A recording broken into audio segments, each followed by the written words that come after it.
Alright, so welcome back, folks. I'm Frizz, and today we're going to be playing through some more Wrath of the Righteous. It's fun to have y'all here, and yeah, to catch people up on the last stream, in case you didn't watch it. It was a bit of a short one, because I was very tired, and I still am, but the last couple of streams, we ended up saving the city of Canabris, and being appointed the the commander of the Fifth Crusade. And then we have, since then, started going out into the world wound with our fancy armies and clearing out the place. The last stream, we effectively just went to two places. We ended up saving some Hell Knights. If I can actually go over to them.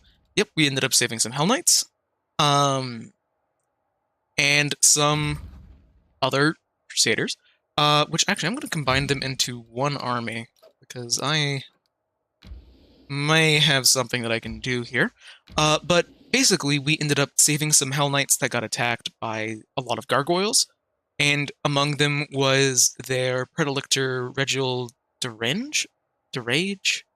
Honestly, I can't pronounce Regiel's last name, but a very stone-cold everything, or whatever, ends justify the means sort of guy. Fantastically written companion, but we actually see him a little bit, just a bit here. But then from there, Regiel ended up joining our group, in part to keep an eye on us, as we're a suddenly very significant figure in this area, and that's kind of his job, is to keep an eye on that sort of thing. But then we went over to Chili Creek and just, chatted a bit. Learned, oh, that's kind of weird. They worship a weird river, and there's a bunch of weird effigies hung up in trees. I'm sure that's not important. That is a part of a later quest. But now we're going to Leper's Smile, which I'm certain is in no way important, considering that it has an actual marker on the map. Definitely not important. So, let's move. I'm not certain if what I just did here is actually going to be important, because I moved Crusader Army 1 here. It might be, it might not. We will see. I'm just going to spoil some things. Bad shit happens to your army at Leper's Smile. We'll see exactly how bad it ends up being. But anyway, danger and distress rest heavy upon the scales, their measure soaring on the perilous march to Dresden. The army moves steadily across the banks of the West Selen, scarred with canyons and ravines. Suddenly, a group of scouts return. Anevia, the leader of the group, makes two urgent signs to the soldiers. Wait and quiet. She dashes through the ranks to the commander, who awaits a report. We're in trouble, she whispers. The road ahead is split by a canyon. To get to Dresden, we're gonna have to go down and then up the other side. The canyon is swarming with foul creatures, vesicators. A real pain in the neck. They won't shy away from our soldiers' weapons, and they've already managed to gobble up someone up. Looked like a caravan of refugees from Canabris that lost the way. No one has ever reported vesicators so far from the center of the world wound. Where did they come from? Well, they still haven't noticed us, but that won't hold true for long. Maybe if we retreat quietly, well, the commander makes a sign for her to stop. Let's see, what does she know about the enemy? Those nasty little critters, they'll ruin your gear and drive you nuts with all their buzzing. They've got a queen, the mother of the whole swarm. She's a right horror, but if we kill her, the bulk of the swarm will scatter, and we'll take care of the rest of them somehow. Well, after hearing Anevia's report, the commander prepares to convene a council and determine a plan of action. Alright, so the commander and her companions convene a field council. The army cannot march around the obstacle, for there is no other road. Retreat is far too risky. Should the swarm notice the army and catch them out in the open, no one's going to survive. No one utters the word trap, but fear hangs in the air. A swarm of omnivorous beast that just so happens to be in the army's path Someone has arranged this for their own nefarious ends. Wrestling, grating, squeaking, and humming. Everyone hears the voice of the swarm, though the sky before the army remains clear for now. How long until it is darkened by the flying spawn of the abyss? An idea, a decision, straight and sharp like a soldier's sword, appears in their minds. The Crusader Council grows dim. One unit must act as live bait to lure the swarm out of the canyon and clear the path to the Vesicator Queen. Queen! Jesus Christ, I cannot speak today. The commander will rush the monster, killing her quickly before the swarm decimates the entire army. They will get but one chance. Dark question looms. Who will lead the fateful squad, and who's going to be chosen as bait? In moments of extreme stress, one often says one thing while meaning another. These hidden words often reveal many a curious thing, but what do we see here?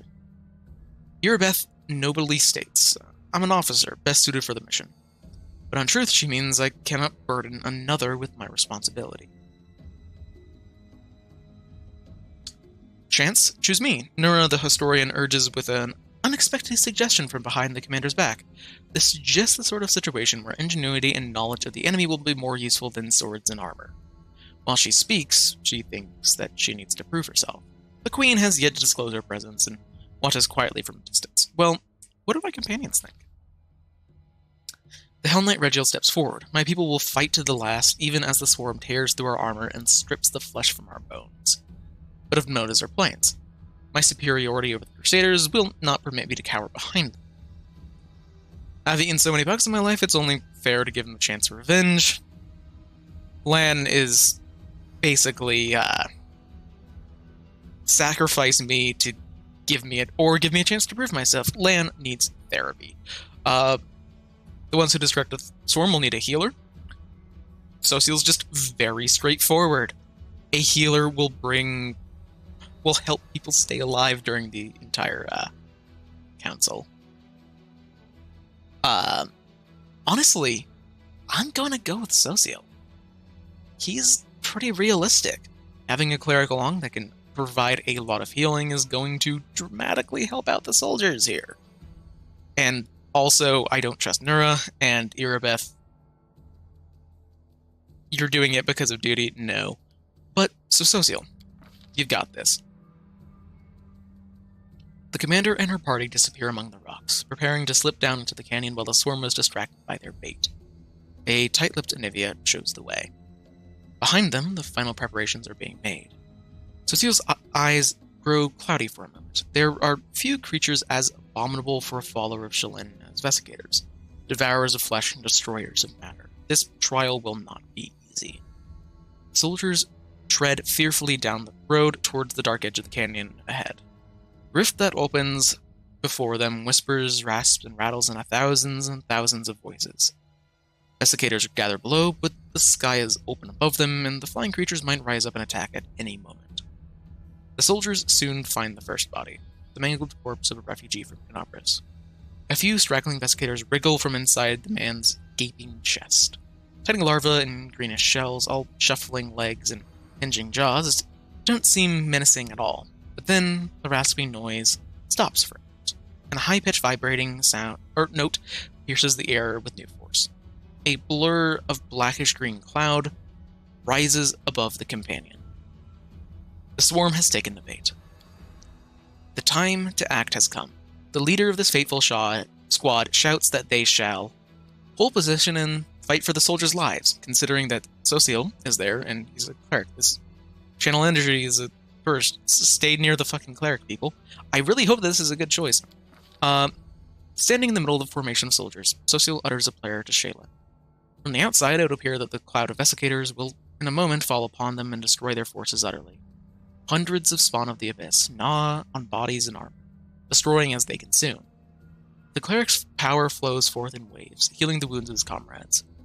As if understanding who is to blame for the unexpected resistance, the spawn covers Socio like a living carpet. The servant of Shalin trembles, but does not move or halt his prayers. The soldiers look on it all as they're witnessing a holy miracle. Temporary success holds no true hope for the faithful true. Their foe is no great beast, but a million ravenous creatures bringing upon them the eternal hunger of the abyss. To fight them was to cry upon the wind. Their only hope was to rely on the commander, and hope that she was preparing to slay the Swarm Queen. What was happening down in the canyon at that very moment? Storybook section is now done. I'm really hoping that I'm remembering the way that this whole encounter works. I might not be, but boy do I hope I am. Well, obviously I can't pick to bring Social with me, but I was careful and actually chose the people I wanted before this. So,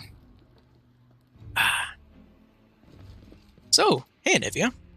Spots of light and shadow dance upon the walls of the canyon. High above your heads, a swarm gathers, dark as a rain cloud.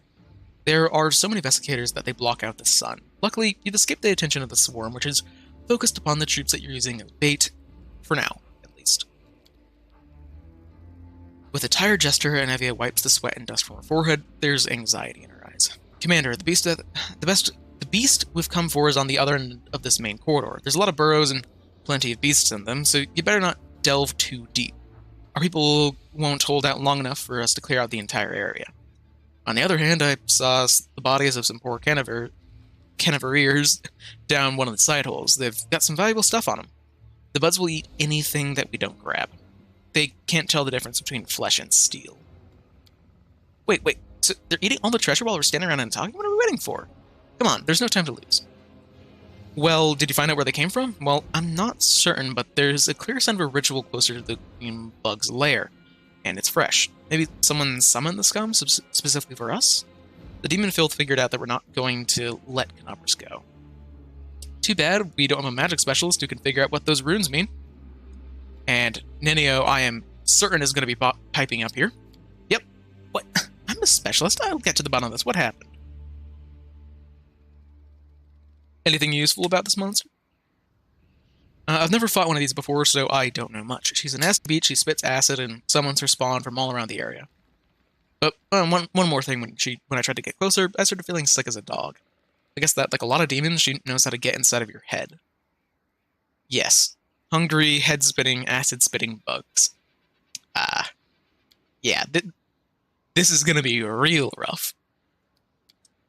So, speaking of that, I have to potentially change what I am going to be casting. Okay, good. Resist acid communal. That's going to be really important. And then protection from acid communal. Let's go with that. And also protection from fire, because I prepared a lot of fireballs on Nenio. Then, yeah, that I think is the most important ones done. So, I'll be back in just one moment here. I just need to do one thing real quick. So, it'll be like 30 seconds. So I'll be right back.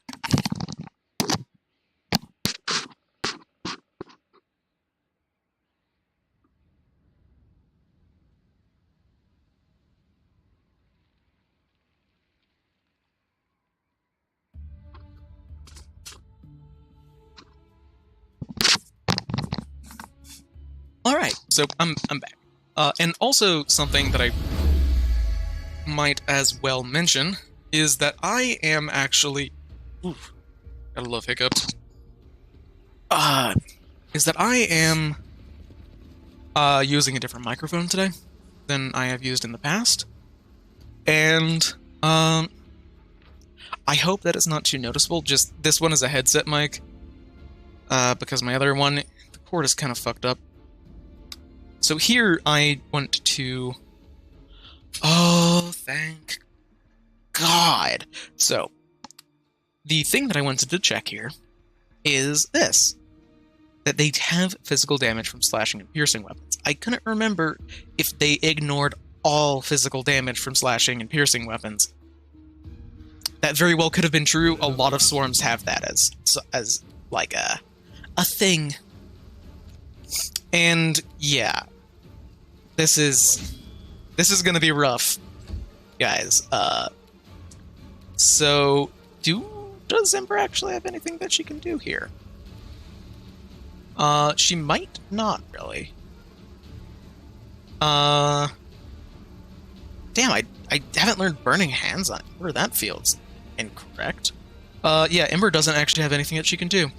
That's fun. Hey, Lan, please do decent damage. Okay. Swarms are rough in 20, in case you weren't aware. Okay. Although, admittedly, this one is almost dead, but that's very much because, okay, thanks, Spot, for failing your saving throw. That's always going to be appreciated. Now, yeah, let's be stupid. Let's run in with the wizard. And it didn't overcome the spell resistance. Fun stuff. Thank you, Ninio. Oh, I guess they are outsiders, huh? They are outsiders, so Cial is going to be incredibly effective here. Oh, but the thing that makes the Vesicator Swarms as bad as they are is that they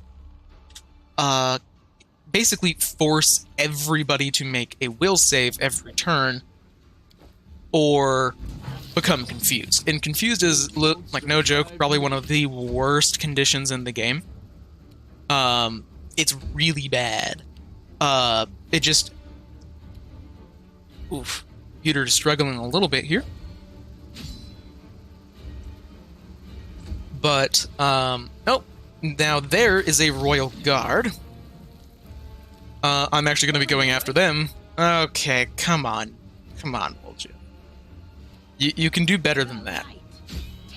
So, basically, what is going on with swarms is, or rather, if you keep on seeing that gibber effect pop up, that is that vesicators, in particular, have a constant effect going on where every, like, basically every opportunity that there is... Words. I need to word good. So basically, every turn that a character is near to a vesicator, it will force them to make a saving throw, or a will save against the gibber effect. Oh, I didn't mean to click on the swarm. Damn it! I wanted to click on the Rail Guard. Because, yeah, basically, vesicators force you to make a... Yikes. Bit of damage. Thankfully, they aren't actually that terrible, but basically, every single turn that you are nearby to a vesicator, you have to make a saving throw or become confused for a round. And confused is a really, really, really bad condition to have. Confused just... Distract them for me. Okay, well, you really did not have to roll well to get that. Okay. Spot, come on. Come on, Spot. You did not need to do much there.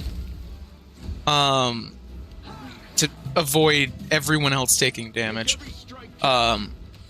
Basically, confused is a effect that causes you every turn to have a 25% chance to do nothing, and mechanically, or not mechanically, but just the actuality of what you do during the,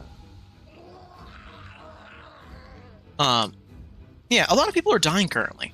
But basically, 25% chance to do nothing and waste your turn, 25% chance to, words are not in my head, 25% chance, basically 25% chance to waste your turn, 25% chance to,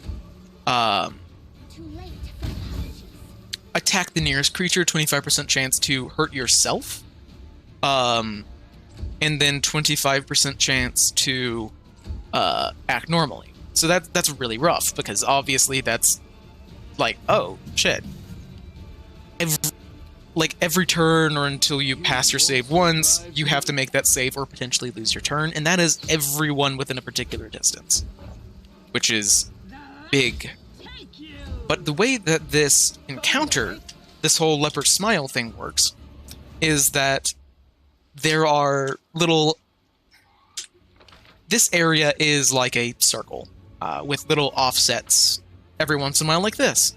And you can loot things from these areas, and if you do, you can get some pretty good loot here.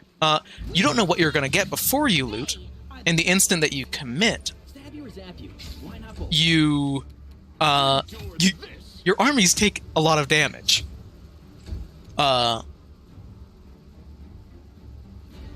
Which is the reason why I'm not going to be looting anything. Oh, gotta love feeling like I have to sneeze. Then... yeah, and Swarm... Wait a second, what? Swarms should be immune to Firebolt. Like, they actually should be immune. Because Swarms are normally immune to every effect that is targeting a single creature. Yeah, I can grab that. So basically, you have to choose in this fight, are you willing to sacrifice some of your troops in exchange for loot? I am generally not. Although I might actually be, considering that I moved a very, very small army in. So if that tiny little army with some Hell Knights and some Clerics takes damage, that isn't the end of the world. Admittedly, I don't know if that's true. I think it is your largest army is the one that is affected. If that is the case, then this might be a little rough. But again, that is my reasoning for why I am not... Come on, Ninio. It's not that hard to hit here.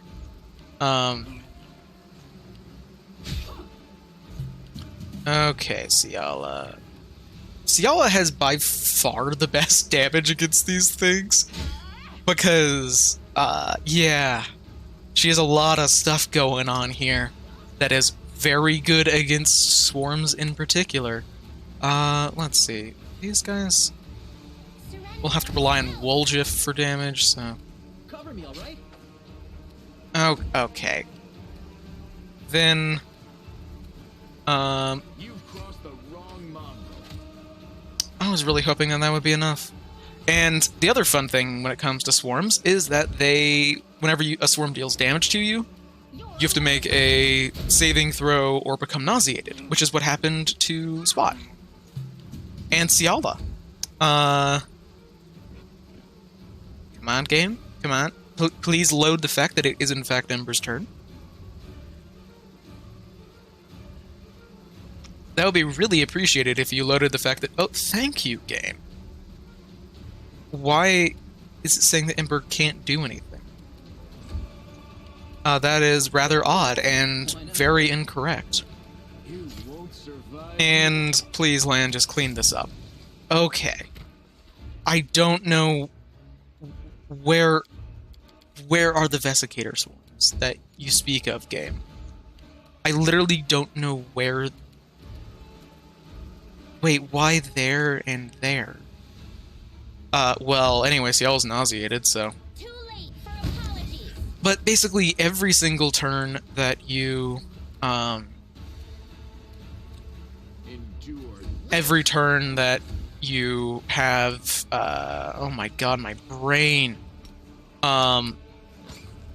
Swarms do automatic damage, is basically what I'm trying to get at. And whenever they do that automatic damage, you have to make a save or become nauseated for a turn, which stops you from being able to attack. So they're really rough. Thankfully, this isn't a swarm that is immune to weapon damage, because those exist, and they are entirely as bad as you think that they sound. Entirely immune to all forms of weapon damage swarms are terrible. And they exist in this game. I know where they are, and I will be prepping spells ahead of time so I can actually damage them. Because I did not have that luxury. In the first time I ever played this game. I walked into a fight and absolutely was not prepared to deal with it. And now more Vesicator Swarms. This is the Vesicator Swarm place. There are always more Vesicator Swarms. And if anything, at least it's good XP. Or at least it's not bad XP.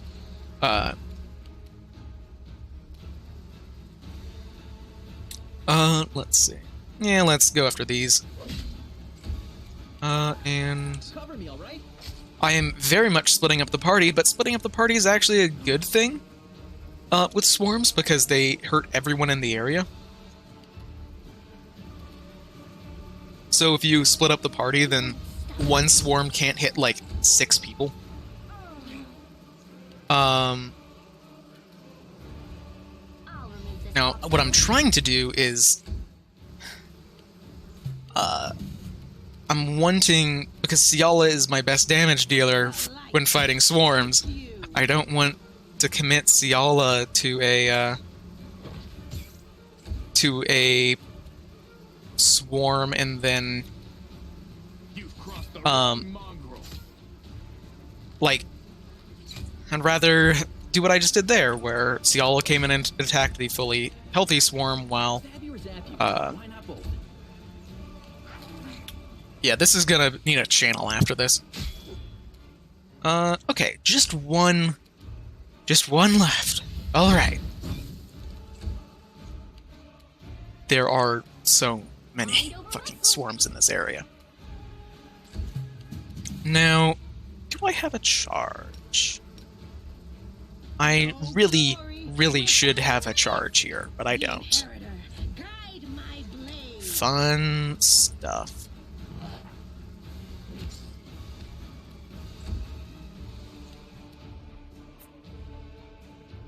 The other fun thing about this whole situation, or rather the other stupid thing about swarms that I want to complain about, is that they automatically attack.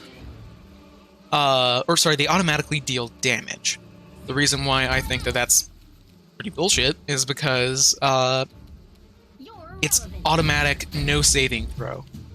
They deal damage automatically. Meaning that even if your AC is really good, they automatically deal damage. Which is like, okay. Something. Now, I know I said earlier that I wasn't going to be looting anything.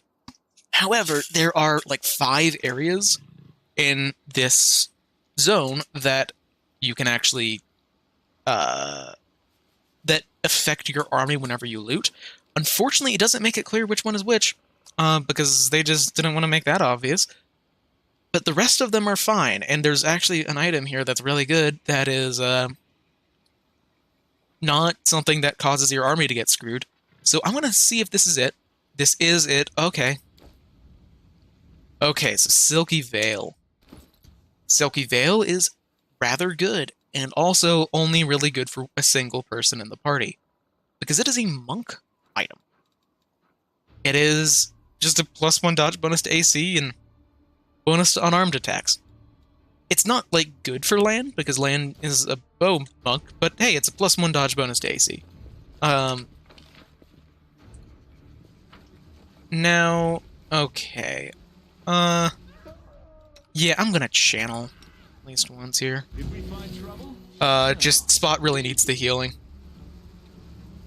And also, my ideal situation here is for Ciala to get attacked by literally all of the swarms. Because Ciala heals constantly from every attack. Because, hey, just Celestial Barbarian, Celestial Blood Rager Barbarian, with a Celestial Totem, Spell Eater things. Weird build on her.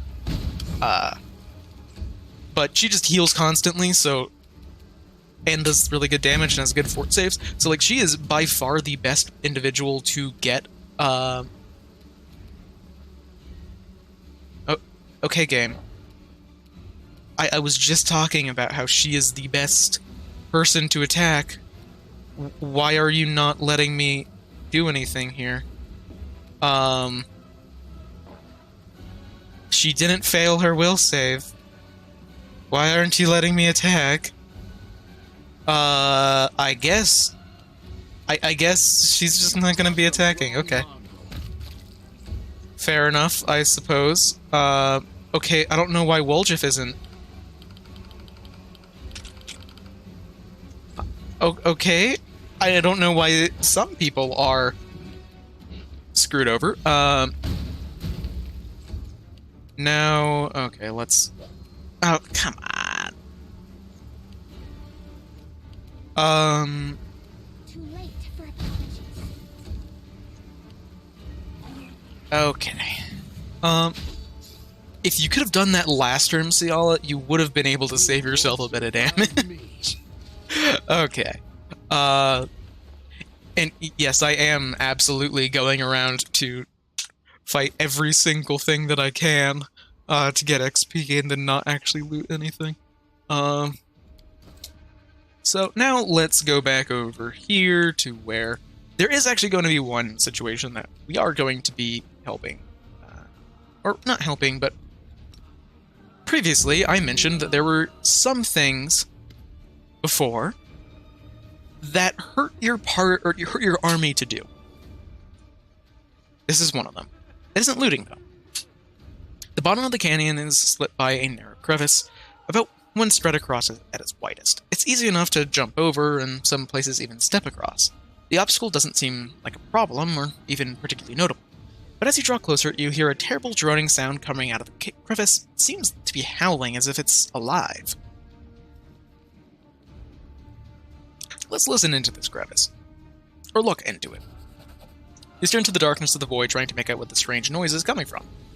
Not all at once, but your eyes see the contours of a body in the darkness. Someone small, maybe a gnome, halfling, or a child, rolled into a ball at the bottom of the crevice under a stone ledge. They're crouched down, their head at their knees, hugging his legs tightly. He appears to be one of the caravanners, caught by the swarm. He's crying aloud in one continuous tone, and it strengthens as it echoes through the crevice.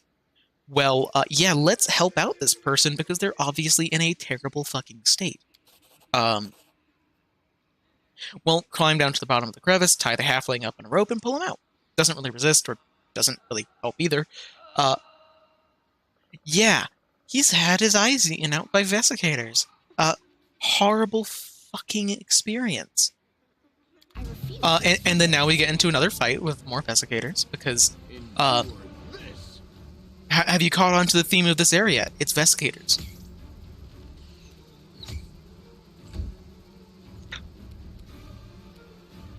Oops, all vesicators.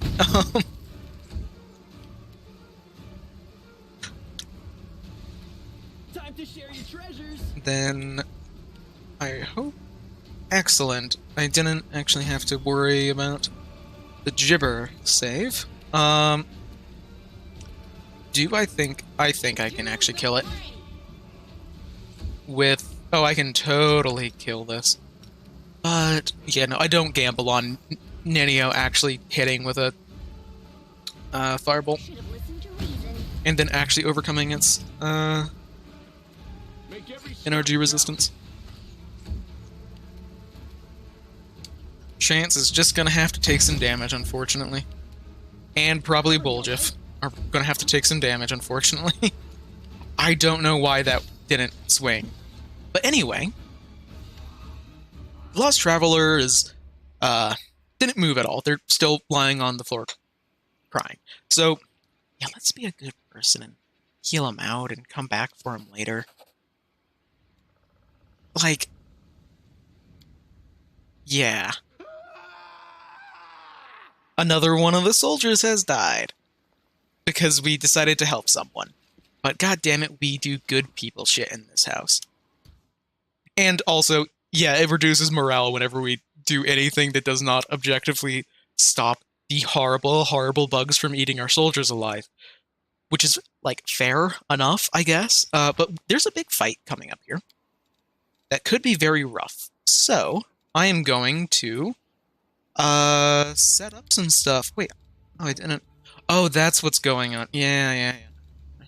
I was wondering why I didn't have, like, Bless on all day, and then I remembered, oh yeah, that's right, I don't actually have, um... I don't actually have oh my god, words. I don't have greater enduring spells yet. That's what I was looking to say. Yeah, okay. Just looking to see if there's what buffs I want to cast before this. Yep, so there's a big fight coming up, so let's actually get ready for it. I should have saved. Let's save now, because we're about to get into a fight with the Vesicator Sween. Vesicator Queen. And this might be really bad. So Spot failed his will save against the Gibber. Thank you, Spot. Your work is appreciated. Yeah, it's a very high-level outsider with fast healing, decent AC, that every turn you have to make a save, or... yeah.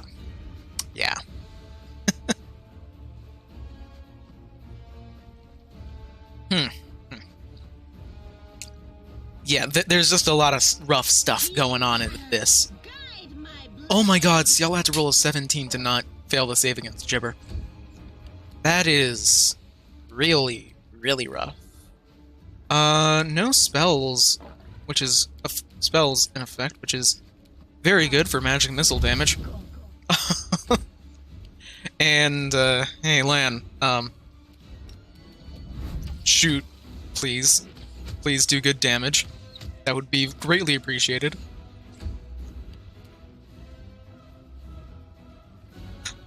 And, hey, wanna see Woljif fail a will save? Hey, Woljif, why don't you have your mutagen? Stab you or zap you. Why not both? And, yeah, of course, failed the will save on Woljif. As expected, I wouldn't expect anything different from you. But no... they're not actually immune to this. So let's gamble, why don't we? Gambling's fun. Okay, I don't even get through the spell resistance. Okay. that was a huge gamble no matter what. So like, holy shit, they actually hit on a 15 against Spot? Spot has a 39 AC. Damn. That's actually insane that they are actually capable of hitting Spot without a 20. Spot is effectively my tank, so that's rough. Can actually get attacked. Now, hey, high AC enemy, allow me to introduce you to Magic Missile. And spell resistance, my dearly beloved. How? 3 health left after that. Okay. Jesus. Okay. That fight was dramatically easier than I was expecting. Like, holy shit, that was easier than expected. Unleashing her last shriek, the Swarm Queen slumps to the ground. Immediately, as if by magic, the distant sounds of battle begin to subside. Several small beasts sit on their mother's chests, sinking their mandibles into it. The canyon drowns in the waves of scent, a sweet soporific with a hint of bite, like the crackle in the air before a storm. I can't breathe. I need some fresh water. Get me out of this disgusting hole. Yeah, this part's fun, Onion Knight. I only did one of the things that hurts the army, because how can you not help someone who's in an incredible amount of pain down in a hole? But anyway, I agree, Ciala. But, yeah, the mongrels in the caves underneath Cadabras could eat it, I guess. I question how the fuck everyone stayed alive down there if they ate something like that, but yeah. We didn't suffer that many losses, and thankfully things aren't too bad. But there's a, oddly, suspiciously familiar stink in the air. Yeah, some of my gear had this weird stench when we entered the canyon, and the queen bug was spraying around to summon her swarm to her. Yeah, so Yeah, there's a perfumed handkerchief inside of my gear, which is soaked in something like this Swarm Queen slime. How suspicious. Yeah, so some rat planted a unusual unusual thing on us, but let's be real here, this is a very typical demon act to do. I know who did it, but it is a very demon thing to do, and we playing good people in this house. Yeah, they never expected us to get a defeat, or sorry, they never expected to be defeated in Canabris, nor our quick march to Dresden. Now they're just trying to throw everything at us to stop our advance. But anyway, we need to keep our eyes open. That could have been planted here by magic, or a ticket from a professional paranoiac, not paramaniac. I think we got a rat in our camp. In Canabris, we squash out the coldest time and time again, but they're like maggots on a dead hog. Some could have infiltrated our forces too. Yeah. Get this body the hell out of here. Like, holy shit, we need to get the body out of here. I'm not going the Swarm Mythic path. No way in hell I'm going the Swarm Mythic path. Anyway, hey there, Social and, Nura? Anivia, Commander, what a relief, you're alive. I saw the swarm begin to thin out and ran in immediately. My squad handled the assignment. I healed everyone I could, but my warriors have had quite a fright. It's not pleasant to be eaten alive, then healed, then eaten, and then healed again. Well, I knew I could rely on you, Social. Well, what happened here can't be described in words, but you were the one that carried out the day. Or, that carried the day, Chance. No, Social definitely did. Like, the description of what happened to Social's metal as fuck. Luckily, our losses are not as great as we feared. Not many are even wounded, but if you'd been a moment later, I'm afraid to imagine what would have happened to us. Fortunately, the insect's acid ruined what was left of the caravan. Of course, I sympathize for those who perished, but we could have used their gear. Well, I can't let my people die when I'm looting corpses. Like, that is just unreasonable. Well, what matters is that everything's over and we won. Well, what are we going to do now? Well, since we're here, let's just take a look around. Oh, painted runes, you say? What subtle painted runes in Evia? Well, Nura is going to take a look around. If only we had a specialist in magic in the party. Hey, Ninio, do your job, please.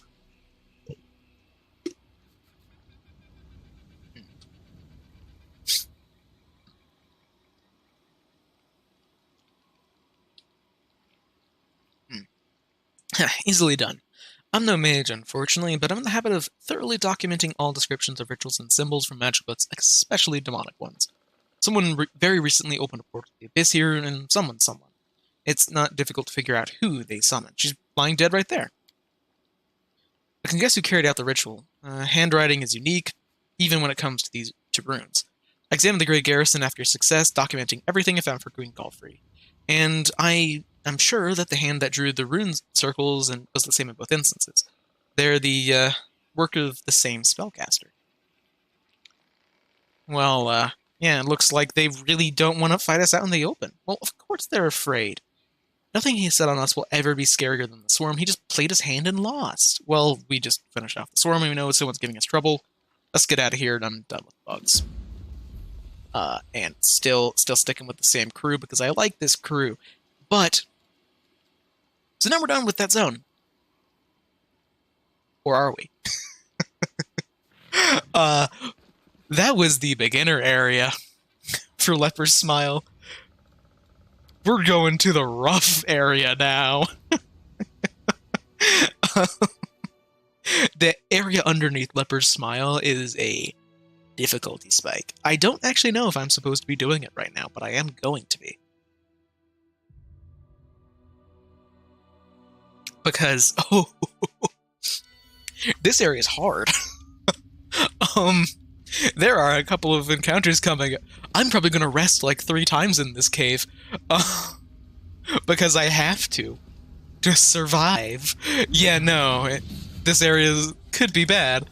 Oh, it's just like, oh, sweet, just some baby little vesicator swarms. That's not that bad. You won't stop us.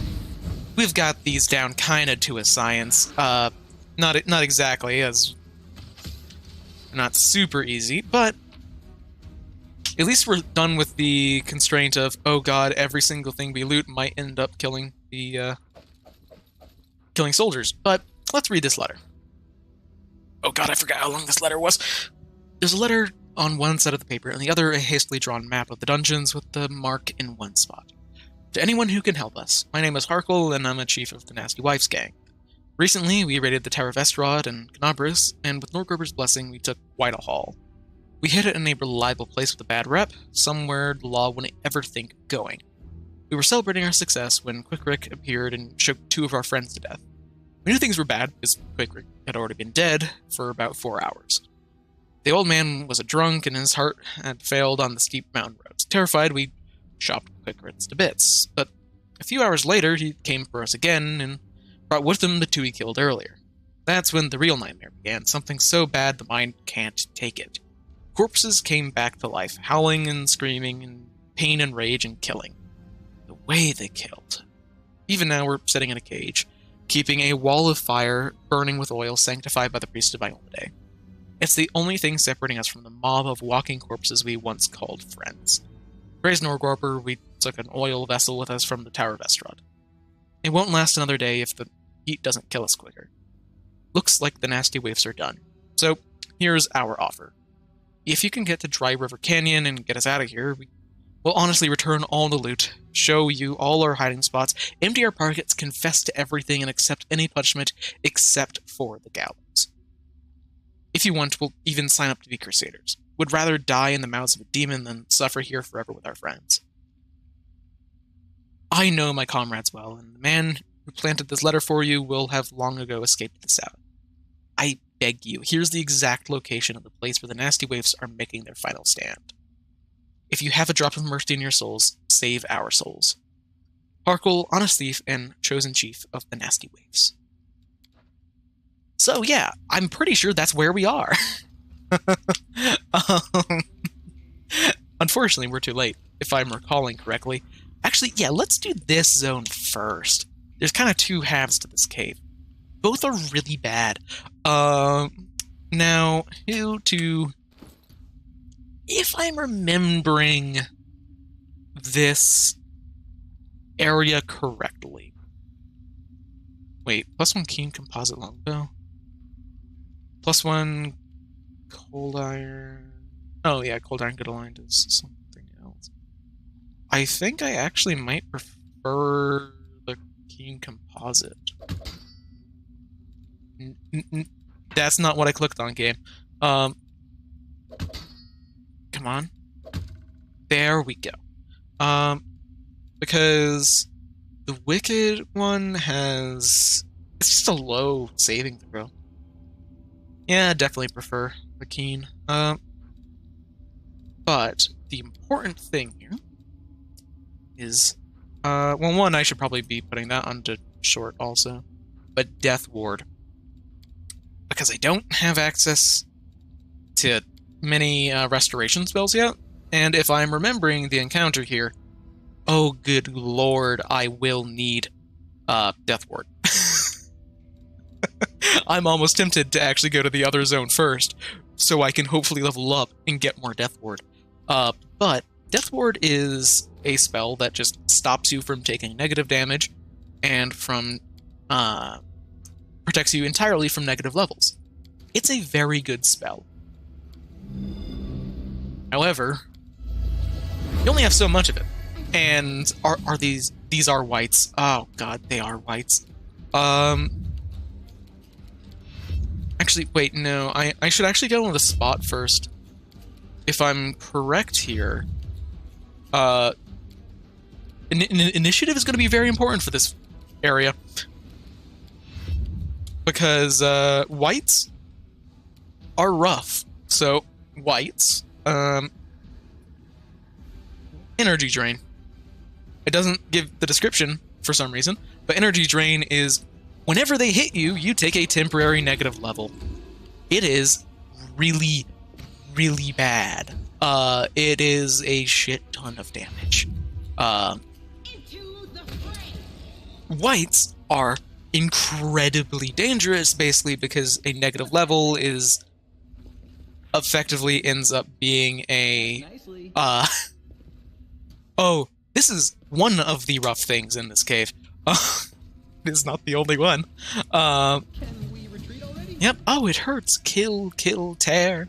Okay, you actually are going first, so that is not allowed. Please die. Damn it. I was hoping that'd be enough.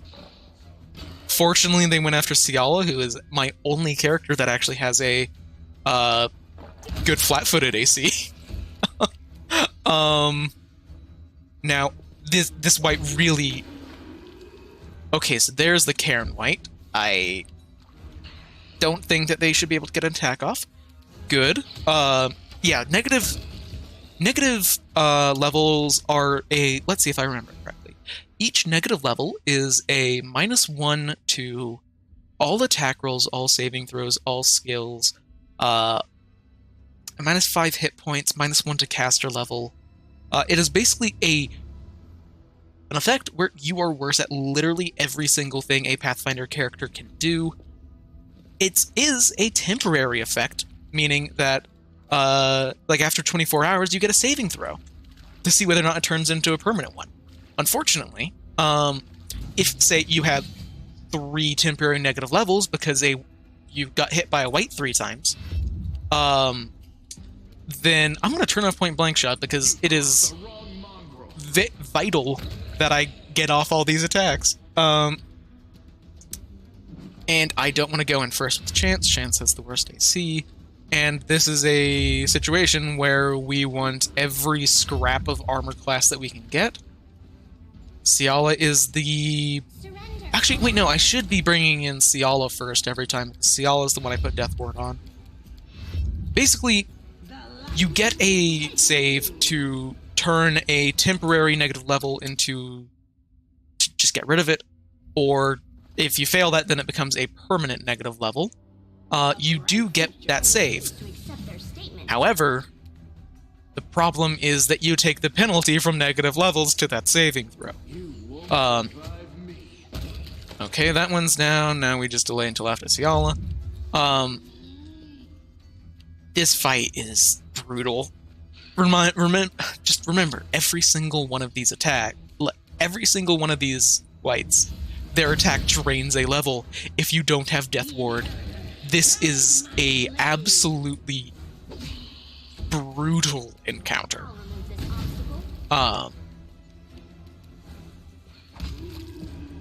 Also, there is a way for you to, the reason, like, yeah, Ciala has a high enough AC. Wait, shit, Ciala actually has a high enough AC for that? Oh, they're just incredibly inaccurate. Never mind. I was wondering how the hell Ciala actually had a high enough AC to where things only hit on a 20. But I guess it's just that they are incredibly inaccurate creatures. But every single time they hit is a penalty for the rest of the day or until you cast a 4th level spell to get rid of it. Because, yeah, for some reason, you need 4th level full restoration to be able to get rid of negative levels. I can cast one of those a day at this point. Oh, that is... Okay, that's actually a big grab.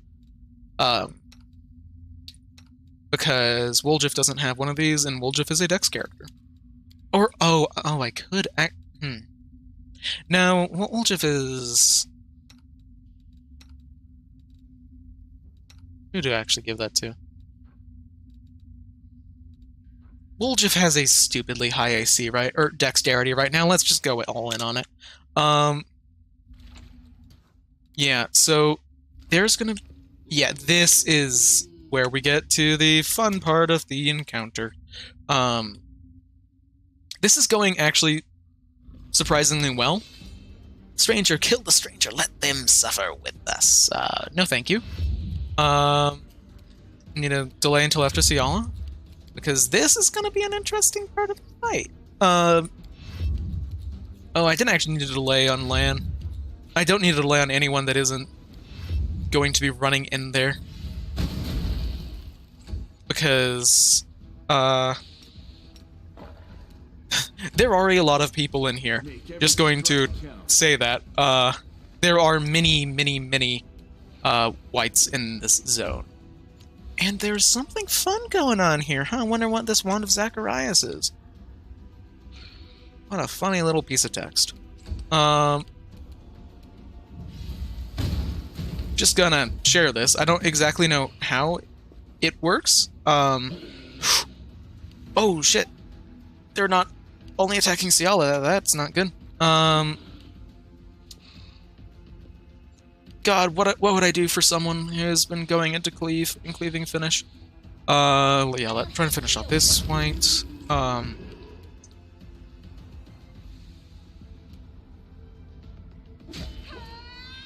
Okay, so there is effectively the thing with this encounter is hinted at in the letter that we found earlier that was written by someone called Harkle.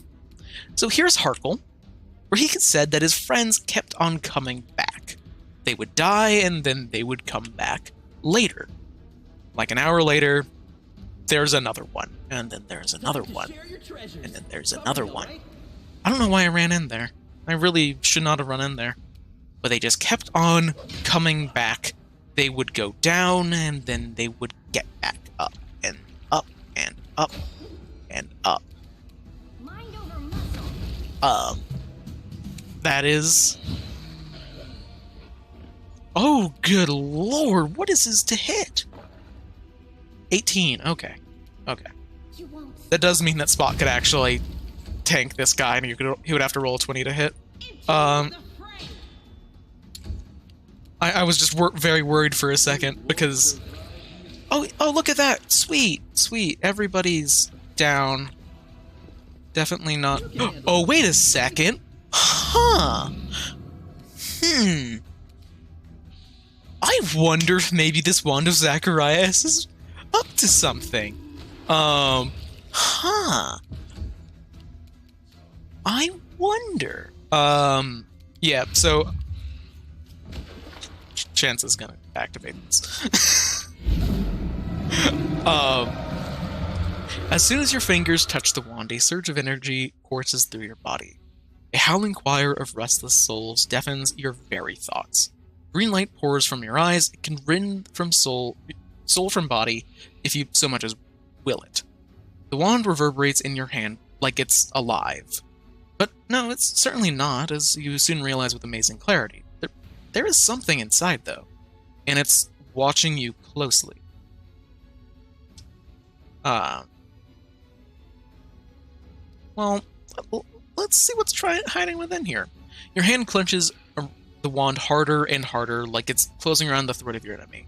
Suddenly, the darkness lurking in the wand emerges and seizes your hand. It crawls through your eyes and seeps deep into your mind. A spark flares in the darkness, like a firefly held gently in the hand of a young mage.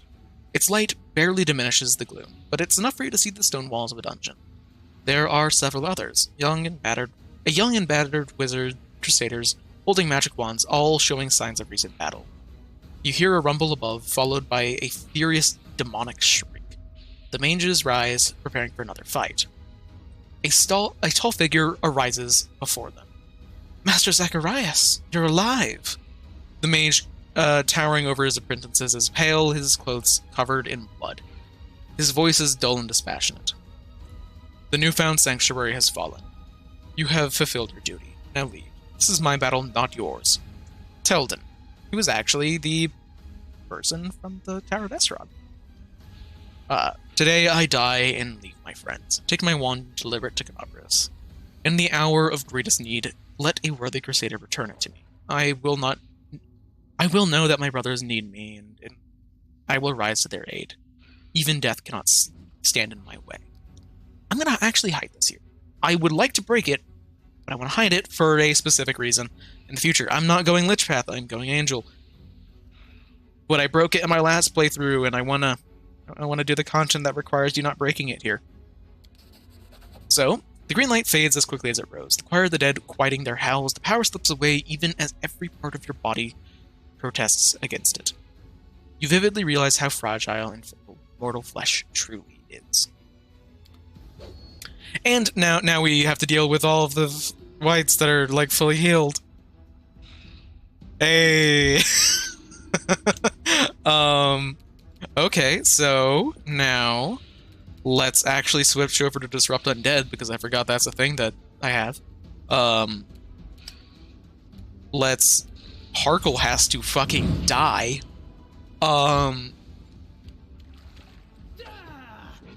Because Harkle is the one that can actually hit most of my team. So, like, Harkle really needs to go down because he hits on lower than a... Yikes! Okay, that's Ember... That's bad, actually. That's real bad. Okay, that's actually... Fuck. Yeah, so Ember now has a negative... Ember now has 2 negative levels. Okay. I really wish... This is... pretty basic. It really is very basic. But God, I wish that that there was an easy way to tell who is aggroed onto who as part of a when you're not in real time with pause mode. Because if you're in the real time with pause mode, it's very, very easy to tell. 12 hit points. I bet I can get him with a magic missile. Just he's the one that's like, oh my. How low is he? How low is 1 hit point? God damn it. But in real time with pause, okay. Ember is in a very, very bad spot. And free. Like, I wish that I could have seen that they were going to be hard focusing Ember. That would have been really nice. Did you see that? That would have been really appreciated, because now Ember has 4 negative levels. Meaning that, that's actually a really bad thing to look at. It's like, oh, sweet, -4 penalty on all attack rolls, and on, does it actually affect spellcaster level in this? I'm not certain if it affects spellcaster level in this. I know it does in the tabletop. But, yeah, it's real rough. I just wish that I could have known that they were doing that, because, would have been appreciated that I could have known who they were going to be targeting. So I could have worked on getting them out of the way. Because maybe I shouldn't have actually gone for... now that I'm thinking about it, maybe I shouldn't have gone for Harkle. And gone for, like, the quantity people. What by quantity people, I mean all the other characters who are just quantity over quality, because Harkle could only, like, attack twice. So what this calls for is, because Ember has a terrible fortitude save right now because of negative levels. Meaning that she doesn't have a particularly good chance of making her saving throw to turn these negative levels into, like, to make them go away. So allow me to prepare a restoration. So I will be resting soon, and whenever I rest soon, I will be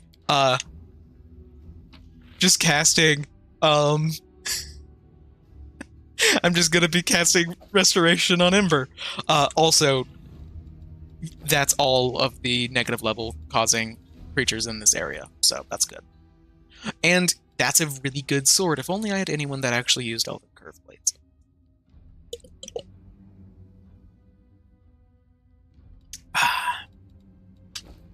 Still not as bad as the first time I did it. First time I did it, I literally had no death wards, so I had a lot of I had a lot of negative levels by the end of that fight. The question is, do I go now? Like, do I rest now? Well, first, let me learn the curse peel off. The actual best loot for this area. I'm only kind of joking. I always... there's more stuff back here, isn't there? There is. A very interesting rapier. +2 cold iron that has additional 1d6 damage against mentals, or people who are under the effects of mind-affecting things. Cool stuff. I am actually going to rest. No, let's hold off on resting. Ember is just gonna be in a rough spot for a while. She'll be fine. Although I am gonna heal. Listen, I like you. Thank you. I try and be a good person. Yeah. So. Okay. Now we get to the other hard part of the cave. That's hard in a very different way. +2 longsword. Actually, what is the longsword of right? +1 cold iron, additional 1d3 damage. Yeah, I think that's still actually better than a +2 sword. No time for debate. Because specifically, okay. I guess I can't get a charge off. That sucks. Specifically, the reason why I think that it is better for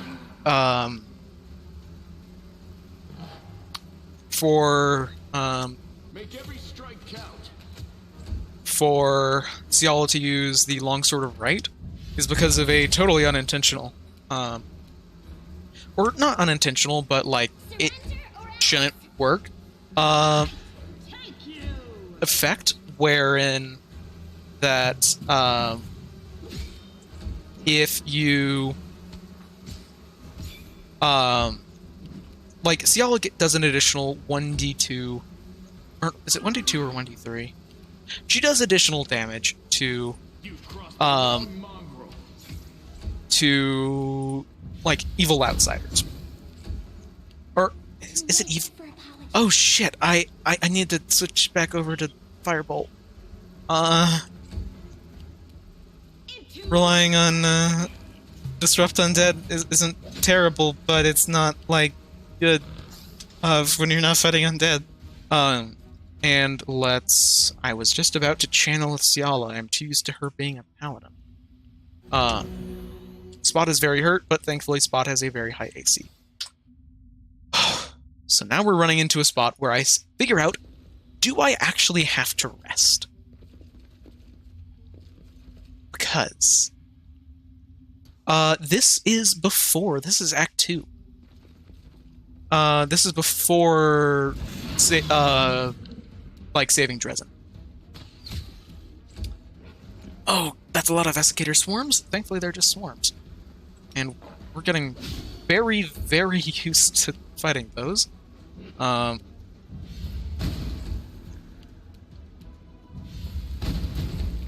Ciala, please just cut this.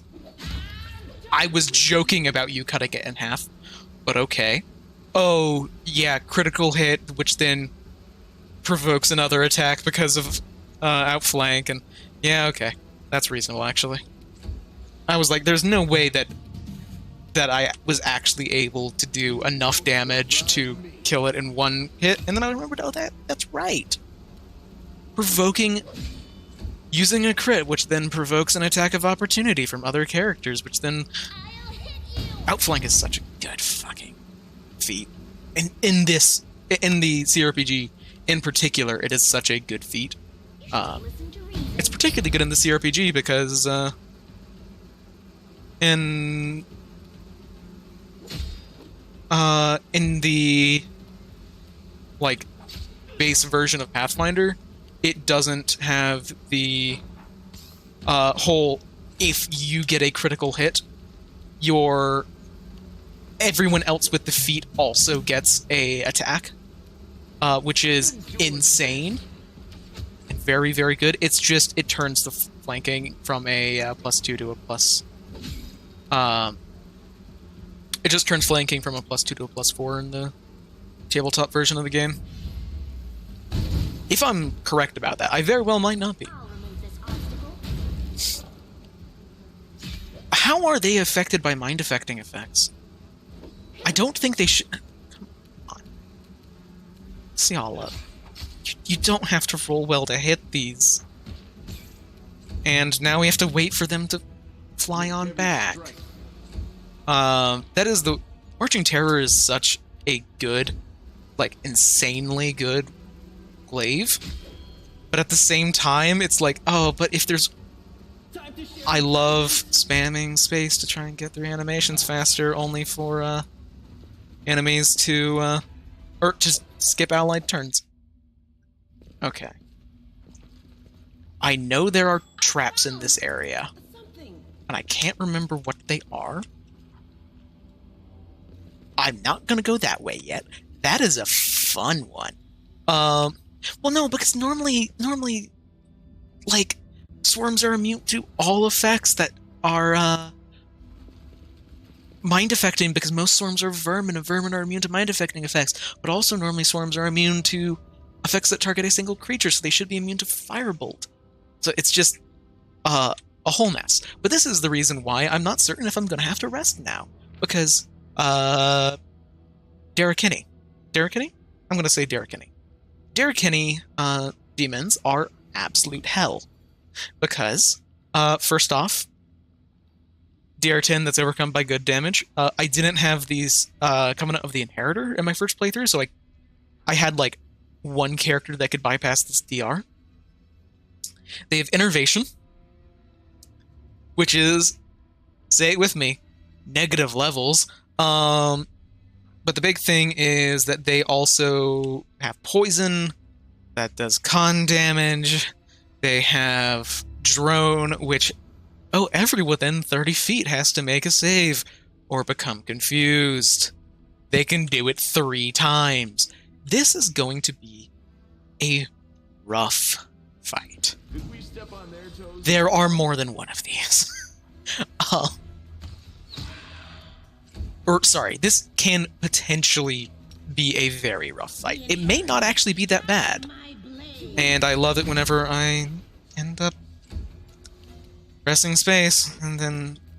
Oh, shit, there's 2 of them? Oh, shit, I think this was 2 separate encounters for me before. Do I... Yeah, I gamble. Spot is no longer getting the... Cover me, all right? Thing... Oh, wait, no. Is... Oh, no. My short buffs are gone now. Oh, this is a haste. Why didn't I use haste? God damn it. I really should have used haste. On Nenio's turn instead of using a goddamn cantrip. Now let's try and get this guy down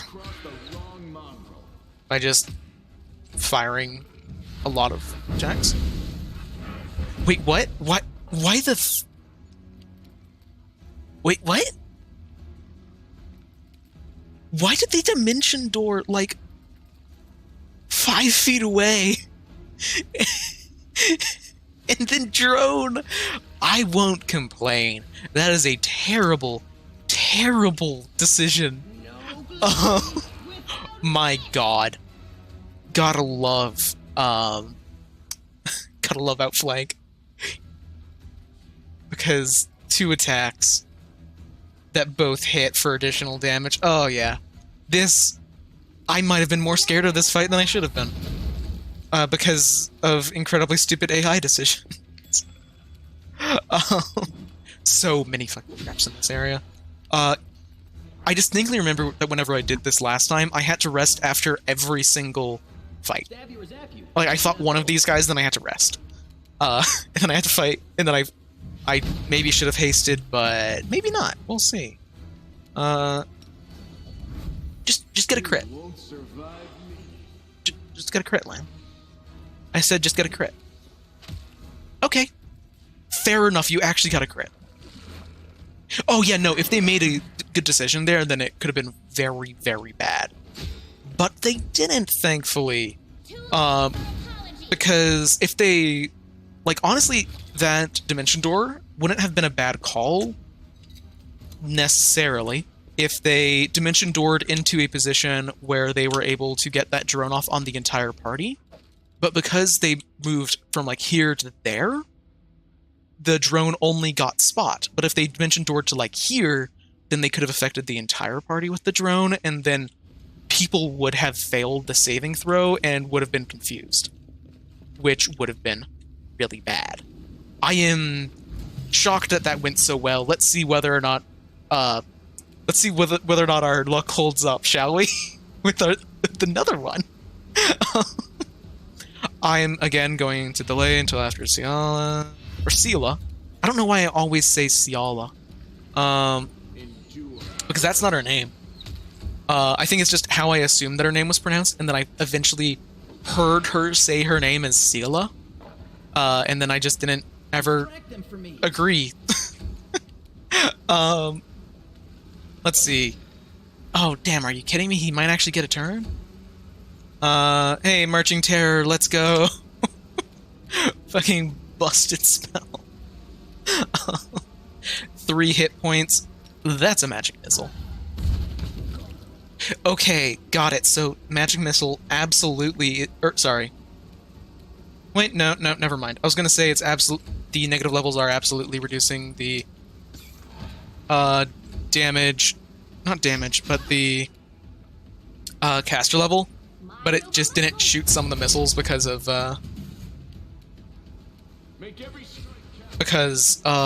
spell resistance. So it seems like it doesn't actually reduce the caster level from negative levels, which is very generous. So Voice of Hollow, let's check what this does before I end up selling it, because no one uses heavy mazes. So on a crit, all enemies within a 30-foot cone, except for the target, have to make a will save or be affected by Voices of Hollow for 1d4 rounds. And Voices of Hollow is they're randomly affected by 50% chance to act normally, but suffer 2d6 sonic damage, or 50% chance to attack the nearest creature. That's pretty good, except that it's a DC 16 will save, meaning that even by this point in the game, most enemies are going to like auto pass that. And there are so many traps in this area. Oh my god. Oh, and that's not what I wanted. Guys, I was trying to path around so I could disable that lightning bolt trap. And good to have you here, Hector. We are trying to be very cautious through an area that feels, at least the last time I played through it, felt really, really over-leveled. Or, sorry, the last time I played through this, I felt really under-leveled. So now, let's try and prove that by going over this stuff. Surely it can't be that bad if we go over this. Surely... Well, this didn't go well. Oh, come on, man. How bad is this athletics check? It's a DC 22. You have a plus 13. Come on, man. Lan, my man. Lan. Come on. Dude. Well, what the fuck? Well. Come on. You need a 9. Come on. Thanks, Lan. You're a Oh, yeah, so this is the reason why I was saying we're going to see whether or not I'm under level. So this is a hunter retriever, a gigantic construct. Oh,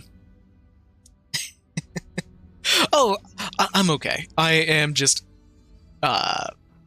very tired. I don't have a medication that I normally have. That it isn't like required. It isn't like a huge deal that I don't have it. It's just ADHD, man.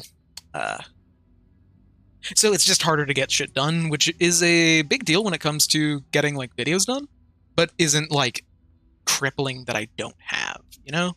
But anyway, let's see. I'm going to buff the fuck out of people here, and yeah, let's just see how it goes. It will be fine. Oh no, it actually got initiative. That is actually pretty bad. Cover me, all right? well, hopefully goes after Woljif and doesn't kill him in one turn. Thankfully, it missed on the Petrification Ray, because these things are basically just beholders. In that they have, like, different I-beams that they can use every turn. Oh great, Spot missed on a... Alright, needs a 15 to hit, that's fun. Yeah, this is a haste encounter. This is like the last encounter of this zone, so... Oh boy, I also need a good roll to hit. That's not good. I have... So, I am playing on core rules. Good God. Oh, Jesus Christ. Okay. Those have very good damage, but also apparently aren't that hard to kill if things aren't that. And that's actually a dagger. Yeah, hell yeah, I'm giving that to Woljif. Hell yeah. Let's move that there, and the Retriever's Fang can go there. So, my difficulty settings for this are core. Pretty good, aren't I? But I have made it so, people get up after, if they die in combat. Simply because, I am actually going to be changing that once I have access to more 4th level spells. Because just right now, the only way that I have to get people up is Tremblev Scales, which gives someone a permanent, or 2 negative levels, and I don't really have the ability to deal with that. But I'm starting to get to that point, so I'm probably going to actually make people stay dead if they die. It's just because, like, it's not fun on stream if it's just like, oh no, someone died in the fight, reload. That's just not entertaining. But I'm probably going to be adjusting it. And that is a, yeah, no, like, I could, basically, the pharmacy's just out of stock with it. Honestly, I should just go and check and they have it in stock again, but fuck that. So, oh, we're not going Dying is Cringe in terms of medication. Not medication. What am I talking about? We're going Angel for the Mythic Path. And the Retrievers, I am not certain their exact lore. Because I can't remember. Basically, this game doesn't give all the lore information for creatures, because on like recall knowledge checks, because there isn't like an actual GM that just tells you stuff. But I believe that the oh, that's where the other ones are. Oh, okay. Good to know. Yeah, that's fun. I believe that Retrievers are specifically made for retrieving souls to get them to... Basically, I believe that they are designed to... Didn't get a spell resistance?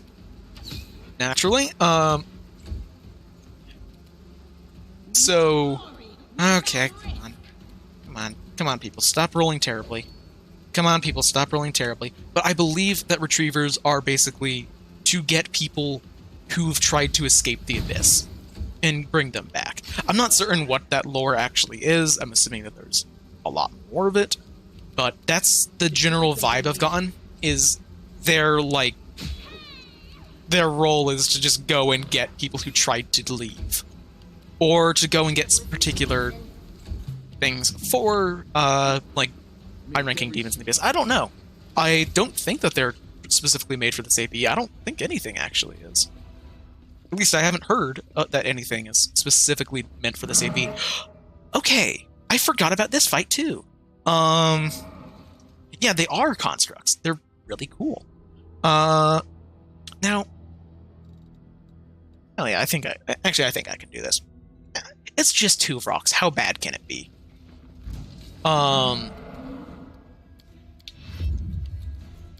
Just 2 rocks. Three rocks. How bad can it be? Just Time to share your treasures. get one down at a time. And yeah, this is also a haste. And of course, I naturally cannot get everyone in a haste. So I'm going to delay.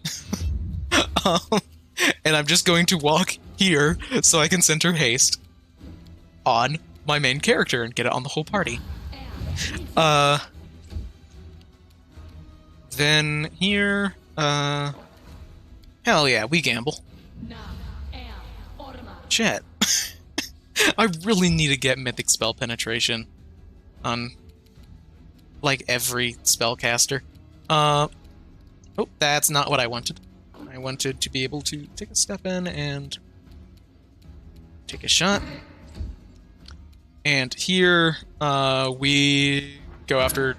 Spot goes after someone on their own, but Spot has a really... Oh, okay, everyone is apparently wanting to fail on their saves against Stunning Screech. That's fun. That's fine. Let's prayer up. Prayer is a nice buff. Now here... Phantasmal Killer is an interesting spell in 1E. That's the way I'd put it. It is... Oh my god. Nenia, please. You have, like, spell penetration. I mean, you don't have greater spell penetration yet, but we'll get there. So, I guess that what it ends up being is that, either the two things that happen with Phantasmal Killer is basically, if you want Phantasmal Killer to be good, like, particularly good in 1E, you have to go you have to commit. You have to have it be really good. Like, currently, I only have a DC 20 Phantasmal Killer on Nenia. That's not very good, because they get a will save, and if they pass the will save... Or, sorry, if they fail the will save, they get a fortitude save. If they fail that, they die. If they pass it, they take, like, 2d6 damage. So a DC 20 Phantasmal Killer isn't very good, because most enemies are going to have a decent will save, and most enemies have a good fortitude save. But if you can get a really high DC Phantasmal Killer, which you can in this game. In this game in particular, you absolutely can, like, do some crazy shit and get some really, really high saving throws for your spells, simply because it's a mythic game, so you can get access to a lot of crazy stuff that they wouldn't normally give you. Like, on my... Okay. Basically, if you are able to jam your saving throw really high, then it is actually fantastic. If you can't get your saving throw really high, then it's not very good. It's just that this game is very willing to let you get a really high save DC. Like, I believe I think my Phantasmal Killer DC, admittedly this is like a level twin mythic rank 10 character, in my last campaign run through of this game, Nenio had a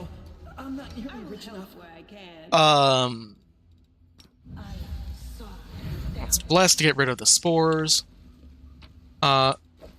Radiant Kukri, that's actually pretty cool. The Radiant Kukri, by the way, is just you deal a d6 positive damage. But no one uses Kukris in this party, so... If I did... Kukris, by the way, are one of the best weapons in the entire game. Martial weapons that are d6. They're light weapons, so you can 2-up and fight with them, and they have an 18 to 20 crit range. But alas, I'm not using them. Basically, Nenio had like a DC 40 Phantasmal Killer in my last playthrough of this game. And if you can have a DC 40 Phantasmal Killer, it's insanely good, because then most enemies that you cast it on have to roll a 20 on the will save and then roll a 20 on their fortitude save to not die. So that it's like you cast it on someone and then they have a 1 in 400 chance of survival. Because they need 2 back-to-back 20s. So, like, effectively, in my last playthrough of the game, Nenio hard specialized into illusion mind-affecting spells to get that high of a saving throw. And that also meant that she was not that effective whenever she was fighting anything other than... if she was fighting anything that was immune to mind-affecting effects. Because you can't cast that on an undead because they're not affected by mind-affecting spells.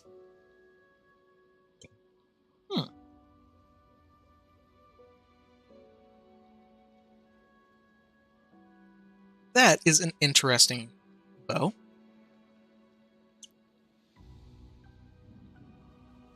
Because +3 bleed, and +3 is good, it gets you past Cold Iron DR. Bleed isn't great. A lot of enemies in the game are immune to bleed, but the stacking -1 penalty to AC is interesting. But not as good as it actually seems, because that's a ×3 crit weapon. You're probably gonna kill things that, like, if you crit something, they're probably dead. So, yeah, that's the reason why, like, you get so many cool crit weapons in the game that are like, oh wow, that's...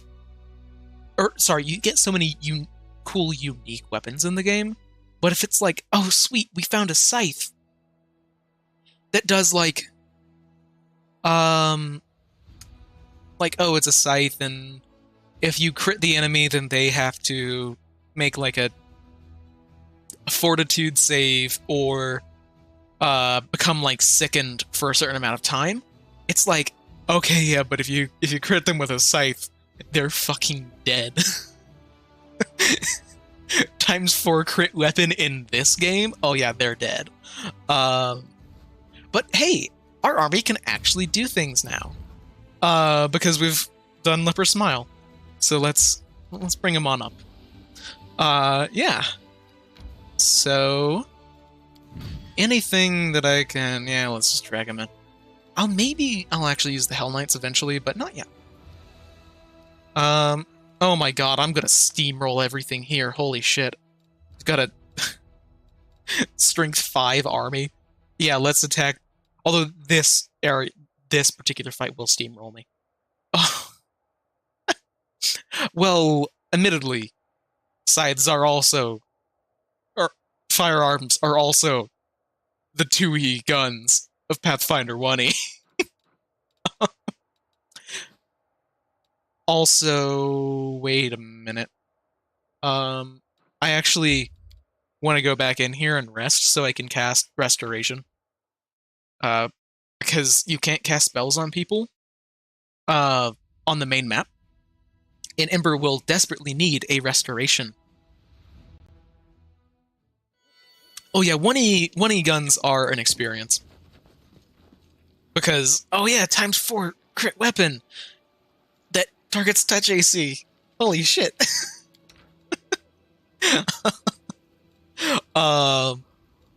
Yeah, 1E guns are just... Okay, I guess you can do that.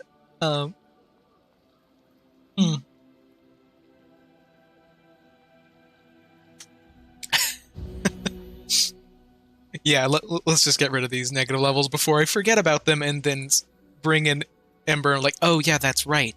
I got into a big encounter and Ember is fucked up. So Restoration. Her +0 fort save is not gonna be very good for this frickin' stone on that saving throw. Oh, I 100% agree with you that Ember is the second best character after. I think narrative-wise, I agree with you. Yes, I think actually I like Ember the most. Ember's my favorite character in the game. The Knight Commander is just very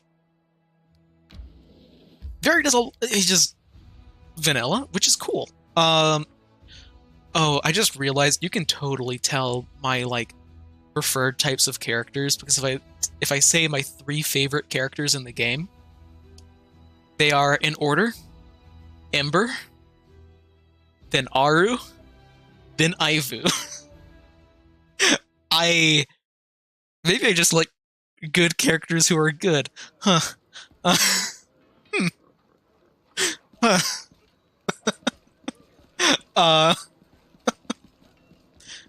Hmm. Let's see. Yeah, so what a March Commander. I won't forget it, not in a million years. I can't stop thinking whenever they think about Leper's Smile. Well, yeah, let's commemorate the fallen. Just don't get smashed. Just Ivu's such a character, man. And it's hilarious that she is like such a sweet, like, oh, you're adorable, and then also like, oh, you do so much fucking damage.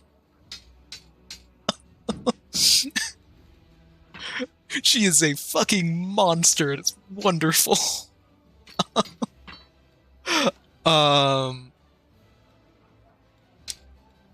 Just selling all the stuff I know that I won't use. I mean, I could sell this, but I'm not gonna use it. But I want to keep it around for whenever I get upset at a fight and I just equip this to win. Yeah. DLC 1 items are utterly overpowered. I mean, like, look at this. Look at this shit. +7 ring that gives you 50% fortification. Like, yeah. Why did you give this to me at the start of Act 2? I would totally use it if I was playing on unfair difficulty. Oh, yeah, no, like, I feel like the Azada path is wonderfully depicting fuck around and find out as a concept. Like, oh yeah, this is the silly haha path, and then you piss them off, and then they will do everything in their power to make your life hell. I really like that path. I just realized I have that much gold. Huh. That is a shit ton of gold. What do I actually need? Because I kind of... Oh god. You guys ready for menuing? I just realized that I have 4 people to level up. Oh, I don't have a... Oh, that's the reason why I don't have a headband for Ninio yet, because I can't buy him. Then... What to get? Oh, yeah, and I gave the one headband that I have found, to, Woljif instead of Ninio. Yeah, I don't actually think I have anything to buy yet. So, time to level up some people. I'm gonna do Reggio last, because I'm probably gonna be respecking him entirely. Because I've done that for every single companion that I've gotten so far. It's not exactly a surprise I'm gonna be respecking him.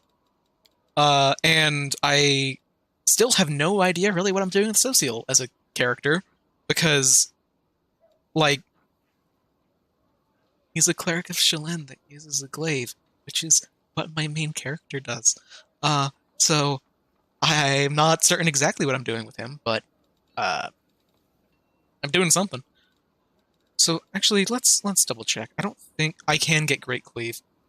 I'm gonna get Great Cleave, because kind of what I'm doing with him currently is just I want to get like Great Cleave, then improved cleaving finish.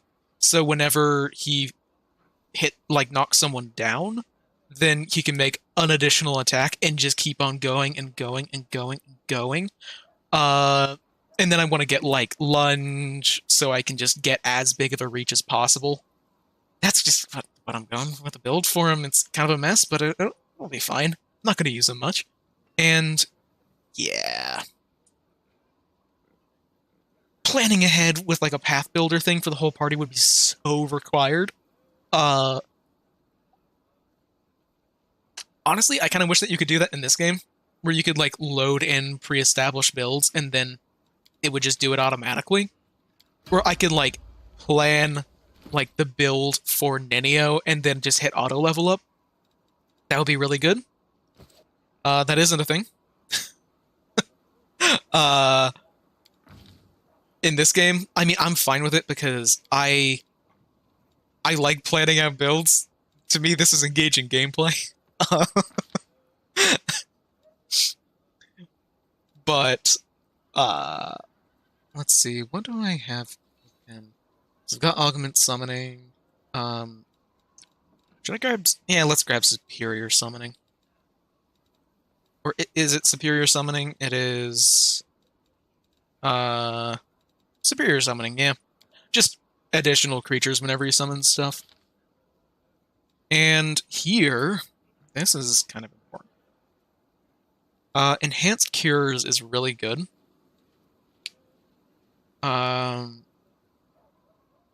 But Spirit Boost is real funny when you cast Heal on someone.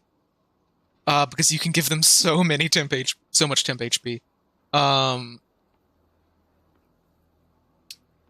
But I think I will be getting Enhanced Cures.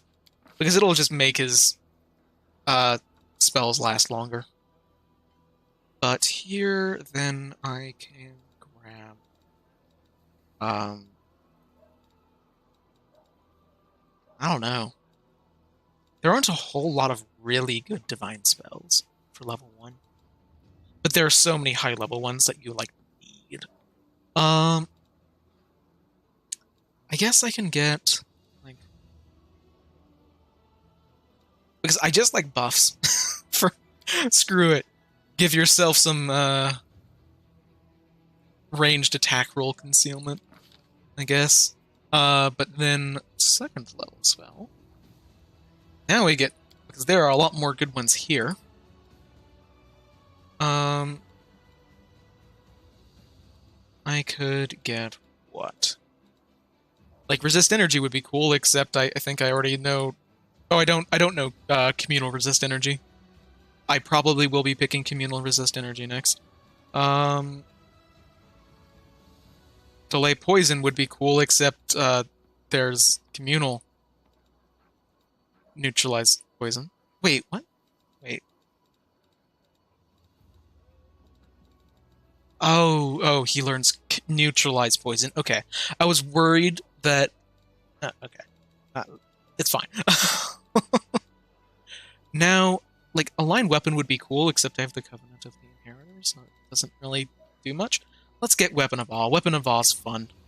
It's added by a mod. It just boosts on damage, and if you score a critical hit, they're shaken for a round. And eventually it'll last all day long. So, here... I've got Summon Monster. I could learn... Resist Energy Communal. So good.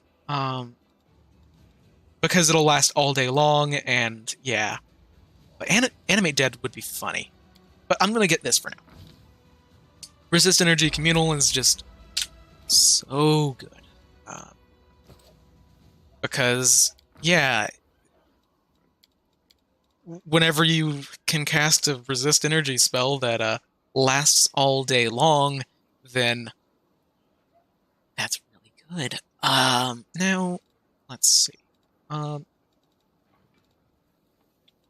have no idea, actually, what I want here.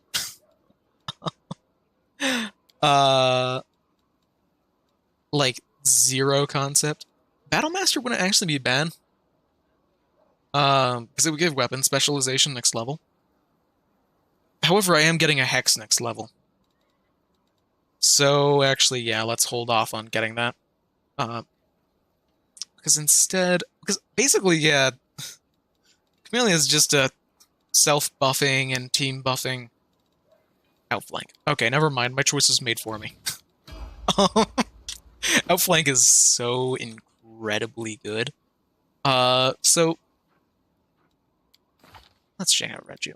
So Regiel is an Armiger Hell Knight, which is honestly a very basic feat path. It's just okay. So you want armor? Well, I've got armor for you. Yeah, actually, let's.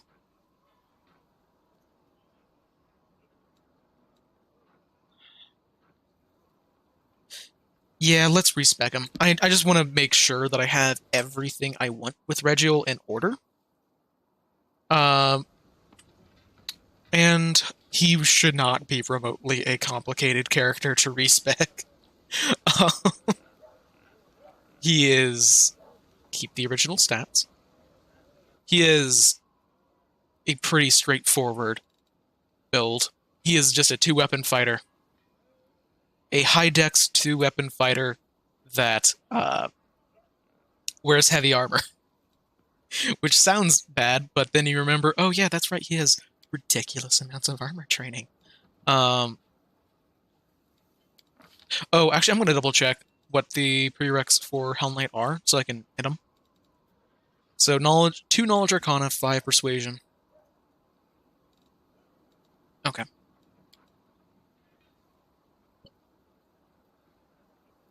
Hmm.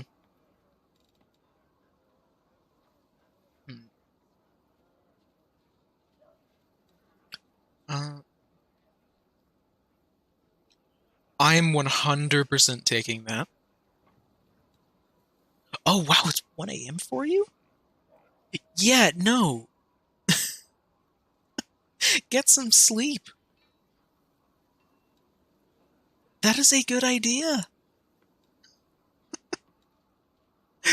Take care of yourself.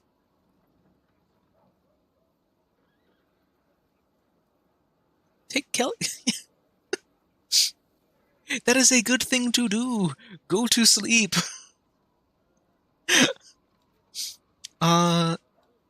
Let's see. Yeah. You fool! Oh no, I need to start this over. He's getting way too many stats. I always do that. Fighter, Armiger.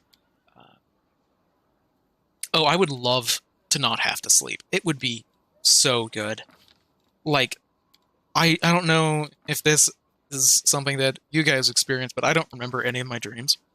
So it's just like, oh, sweet. I go to bed, and I wake up in the morning, and it's just like no time passed, and it feels like such wasted time.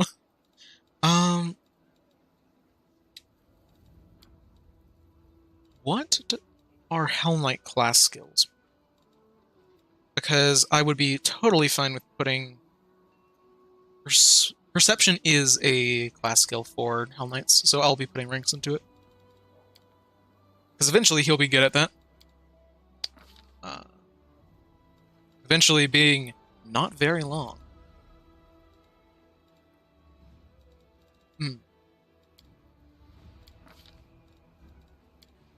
Order of the God Claw.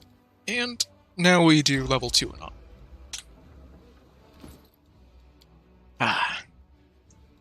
Just, yeah.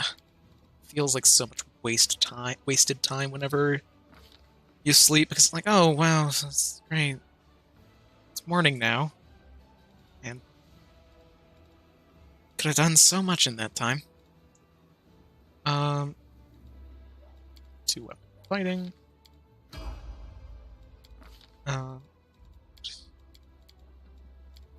Yep.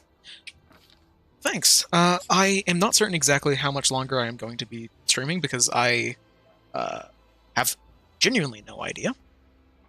Because just a whole lot of weird shit's been going on. So armor training. Okay. This is 3rd level.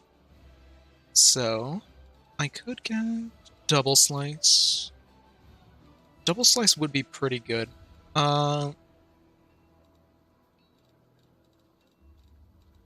Yeah, let's get double slugs. Then, um, all in on Dex because I'm probably going to be grabbing Mythic Weapon Finesse later. Um, so to actually get Dex to damage on Regiel. But that will be much later. Then Weapon Specialization, of course. By the way, the oh no, that is a not responding game.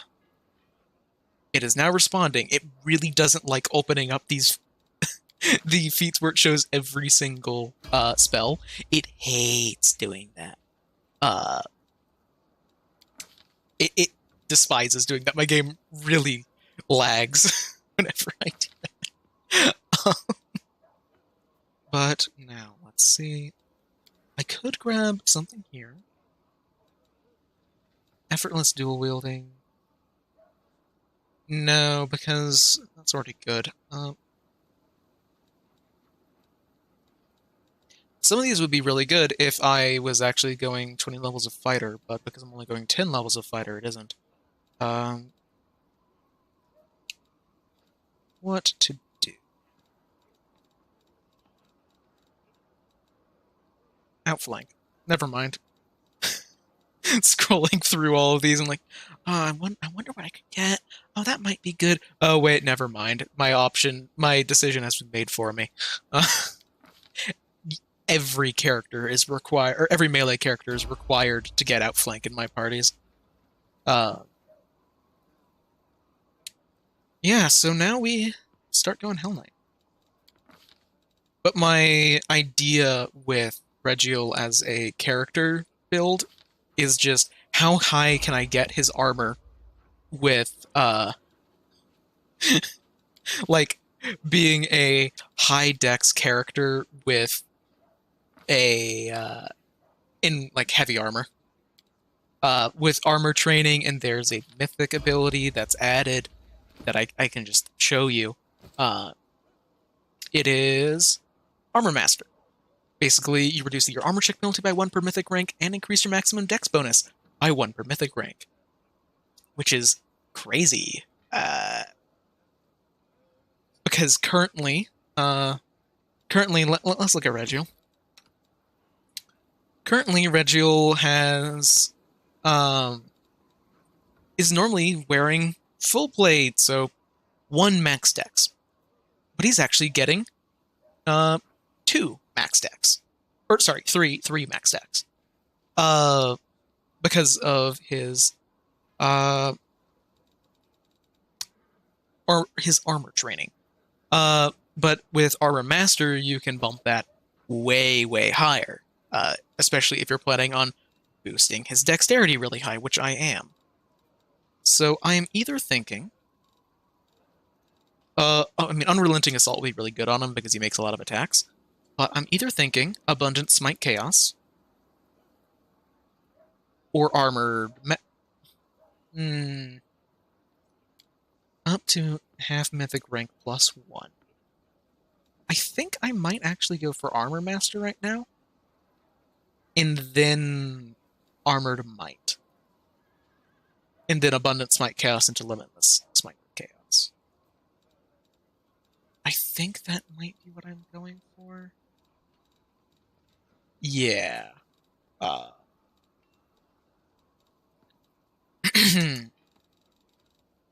Yeah, we're going Armored Might. Because Armored Might right now is just a +2 to AC. Oh,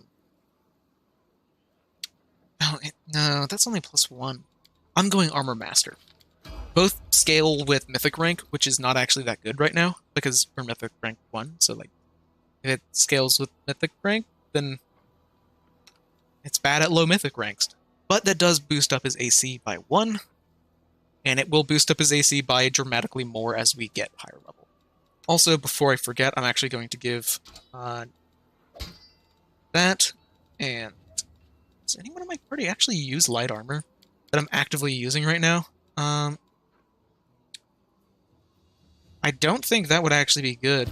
Oh wait, shit, that actually increases his AC. No way. I guess I'm giving him that. And let's copy scrolls over because that's a good idea for him to have scrolls. I so wish there was just a learn all scrolls button because it doesn't cost money in this game where it does in the normal game. I wish there was just like a learn all scrolls button here or something. I also wish that there was a toggleable button where you can just click buy all scrolls that can be learned, because there are absolutely some times later on where you are just scrolling through a list of like what feels like 150 scrolls, buying every single one that like Nenio can learn, and then you have to go and learn all of them individually. But I'm here for a specific reason, which is hey,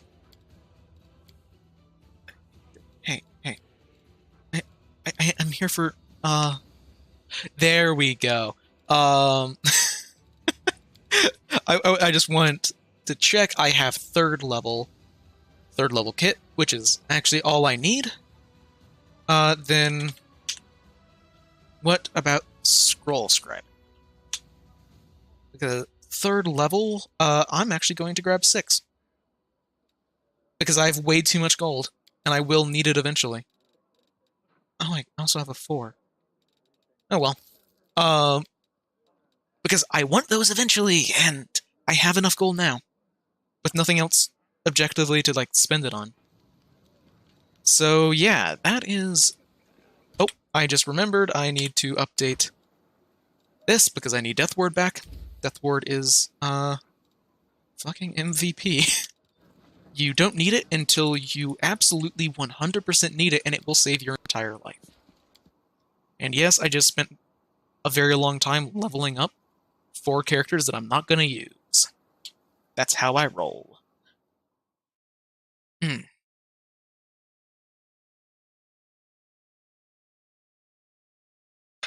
Regiel's such a fun character, though. Like, he's definitely one of the most well-written companions.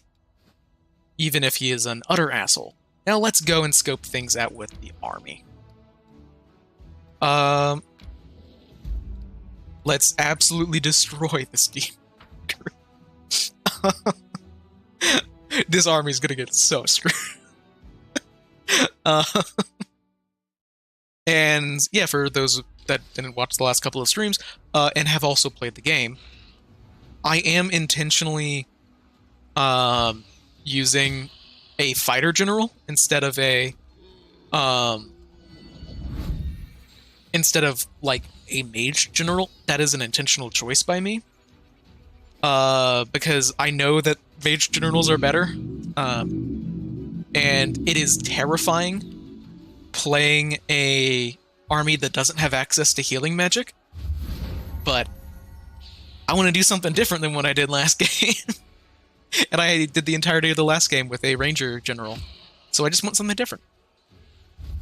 And just spread out the damage, and this is almost already at a point where I can auto the rest of this.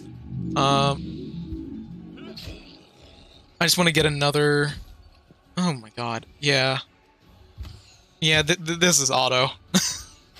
I could totally just auto through this. And yeah. I would actually be preferred if my ranged characters were targeting the cultist fighters. But it'll be fine.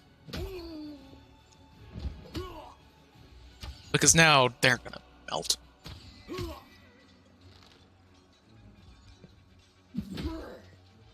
Because I have a horrifyingly tanky army. Like, clerics and shield bearers are some of the most tanky units you can have access to in the early game.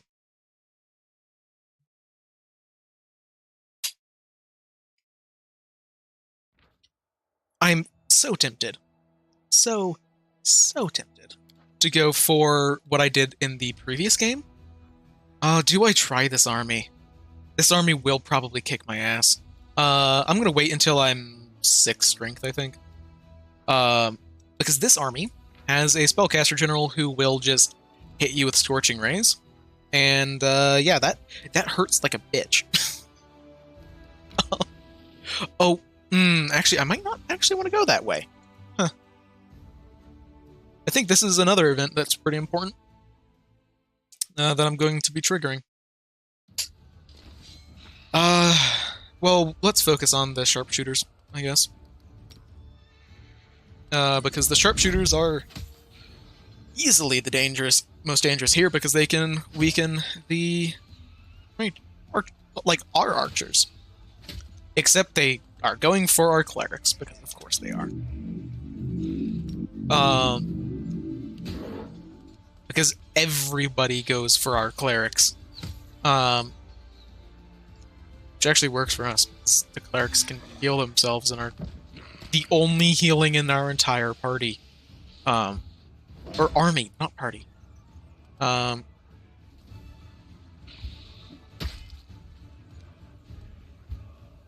The gargoyles may actually be a little bit of an issue, because I don't have all that many ways to bypass their DR, I don't think. But let's get down to Skellies. The ghouls, because they apply a debuff whenever they attack. Never mind, this shouldn't be hard. I forgot that I have 200 footmen.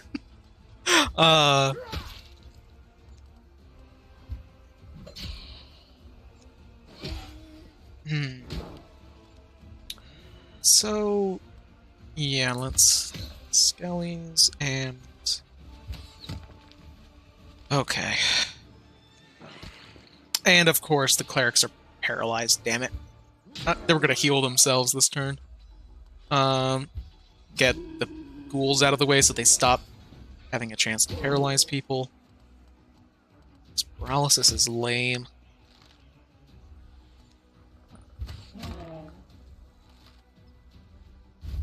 Okay, excellent. I was hoping that they'd get that extra attack in.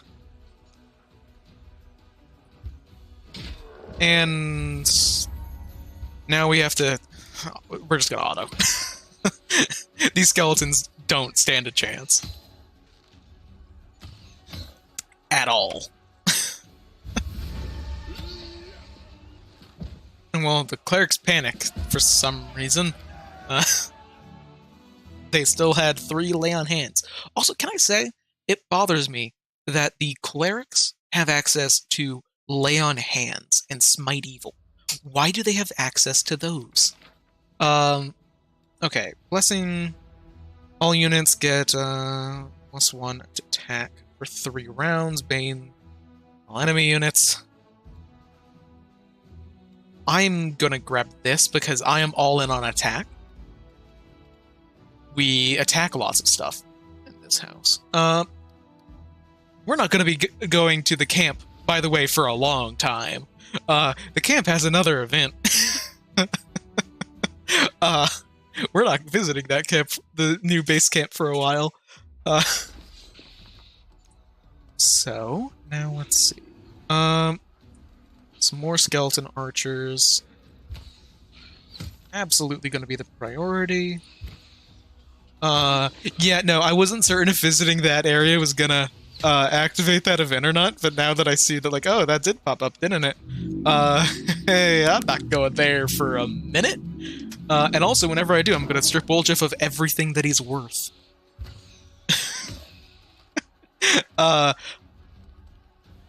In case that you are someone who's, or anyone who's watching this who has not actually played this game before, let me just tell you, if you're looking for wherever you want to go next for the main story, it's the camp.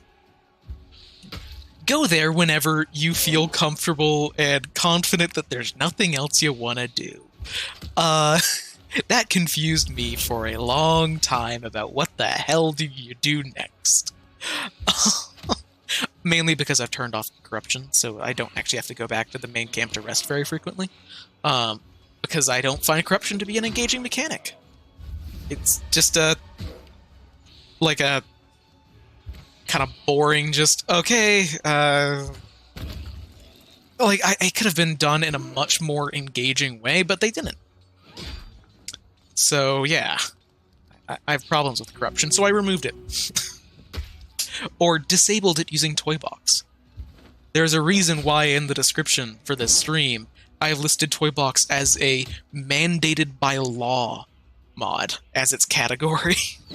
As the, you'd better fucking use this. It's really good.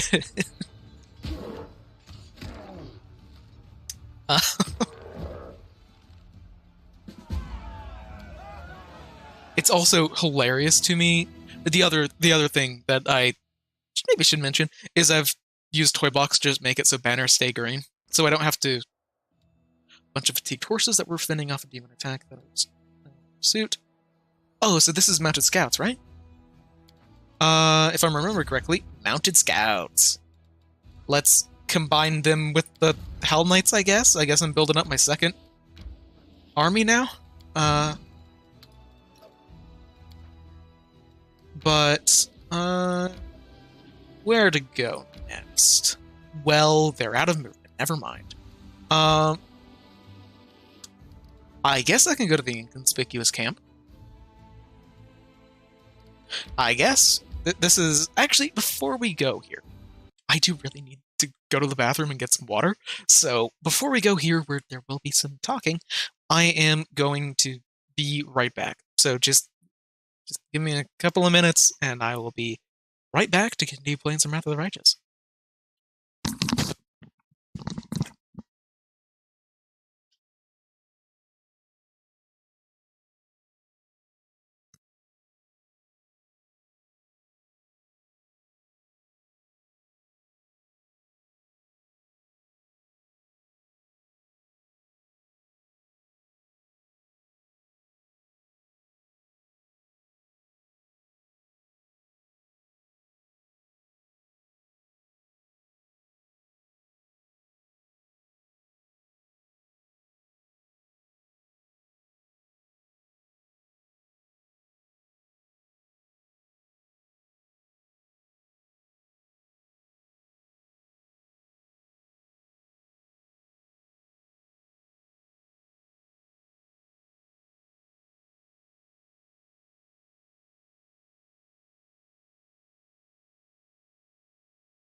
And I am back. Hopefully people are use that time to go to the bathroom themselves. So, anyway, let's go to an inconspicuous camp that I will talk about the character that is here once we are done with them. Because I have things to say. If it would load. Because that would be nice if it loaded. Unfortunately, my computer is a mess. So some elven notes. I will need those later. So this is Krenuk? Krenuk. The aged kobold sitting by the small campfire greets you with an amicable gesture. He doesn't reach for his weapon or is threatening. All in all, his behavior is highly unusual for one of its kind. His clothes look unusual too. Not many kobolds offer human clothing, nor do they adorn their possessions with spikes or scales. Greetings, my name is Krenuk. I'm all alone here. You may safely come closer. Dinner will be ready soon. Oh, I've never met a talking lizard before. Well, back in the River City, we had a real dragon. Are you a dragon too? Can you turn big? You flatter me, young lady. Many of my fellows would give up everything to become dragons. Some even entertain such fantasies of already being such. But I am proud of what I am, a kobold, nothing more and nothing less. Well, who are you? Well, as I've already mentioned, my name is Krenuk, at your service. I'm a traveler and a friend to the Crusade. I can be your friend too if you're tolerant towards kobolds. Yeah, it's rather interesting. We have some very unusual friends, but even I have never met someone like you. I am glad to see a kobold in our ranks. Oh, don't get me wrong, I have no intention of marching within the Crusade ranks. Still, I hope that my humble assistance will be of help to you. Wait, did you just say, like, tolerant, or are you sure that you're a kobold? Ah, so you saw through my disguise. Brunok tried to mislead you with sweet words and then ambush you. And then, well, of course I'm a kobold. Trust me, you're not the first to be shocked by hearing me speak and realizing that I'm not going to rob or kill you. I'm lucky if representatives of other races wish to be seen as intellectuals or decent conversationalists. They have to read a lot of books, refine their manners, possess passing knowledge of classical theater, and douse themselves in fine perfume. Whereas in my case, all I have to do is not lunge at you with a spear or hiss every other word. Well, did you leave that note? Of course, who else would it be? I just wanted to make sure you're interested in the information that I provide. What are you cooking? Well, he's trying to be clever. He isn't. Well, what do you want from me? Well, I want nothing from you. I am asking for nothing. I am simply offering help. I sympathize with your cause, and I would like to provide whatever support I can from time to time. Does that work for you? Well, how can you help me? Advice, mostly. Well, how do you know about demons? Well, you had some experience with them. I don't want to go into details right now, but very short encounter. What's the catch? No catch. We would appreciate any help. Strange stuff in the world wound. So, have you ever been in a situation like this? First, you think that a person is your friend or ally, and then the scales fall from your eyes, and you realize that they're actually your sworn enemy. So, you catch this person, you tie them up, and then you start thinking, how should you treat them now? Like your enemy, like your former friend? It's hard to decide. What would you do if one of your friends turned out to be a traitor? Well, yeah, if someone's lost their way, we can always be there for people in their times of need.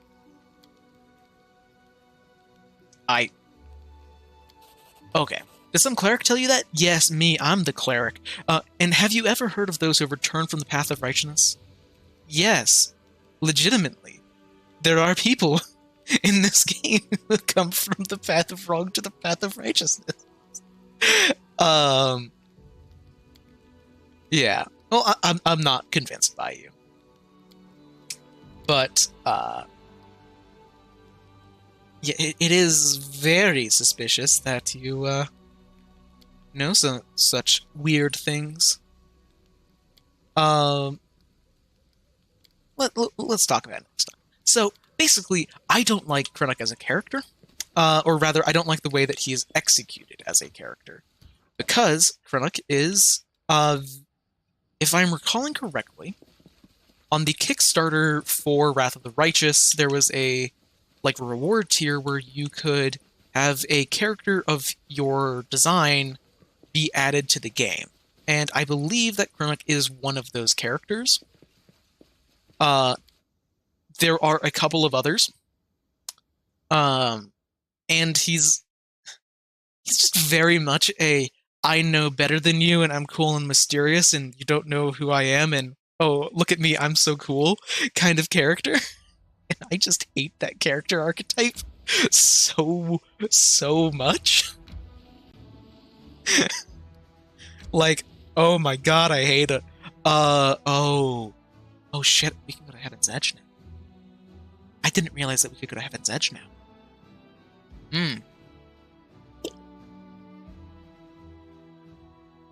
We are absolutely going to be doing that, but first... do I go down here to fight? No, we're gonna kick some really easy baby demon armies first, and then we're going to go to Heaven's Edge for one of the funniest fucking speeches in the entire game. I love Darren as a character. He's amazing. That's a dretch. Okay. Let's first attack formation. The reason why I'm focusing dretches is because screw having to deal with Stinking Cloud. Hey, look at that, it's Stinking Cloud.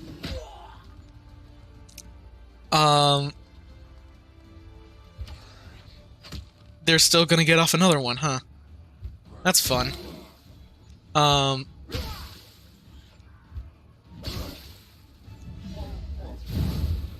Okay. Yep. Okay, and I find it hilarious, by the way, that, like, legitimately, dretches are one of the most annoying demons in the Crusade mode, simply because of Stinking Cloud being an absurdly powerful spell in Crusade mode. But, like, they're complete jokes in the main game. Yeah, I guess the right way to put it is that Kronok feels like a holier-than-thou character that looks down on you, but also there's, like, no way to prove him wrong, which I just don't like. So, yeah. Very sort of impression of him. Okay, I am not going to be fighting this army next, because that's a lot of Ash Giants. Although it does have a Belt of Giant Strength +4. I'll be coming back for that one. And in exchange, let's just fight a bunch of little armies.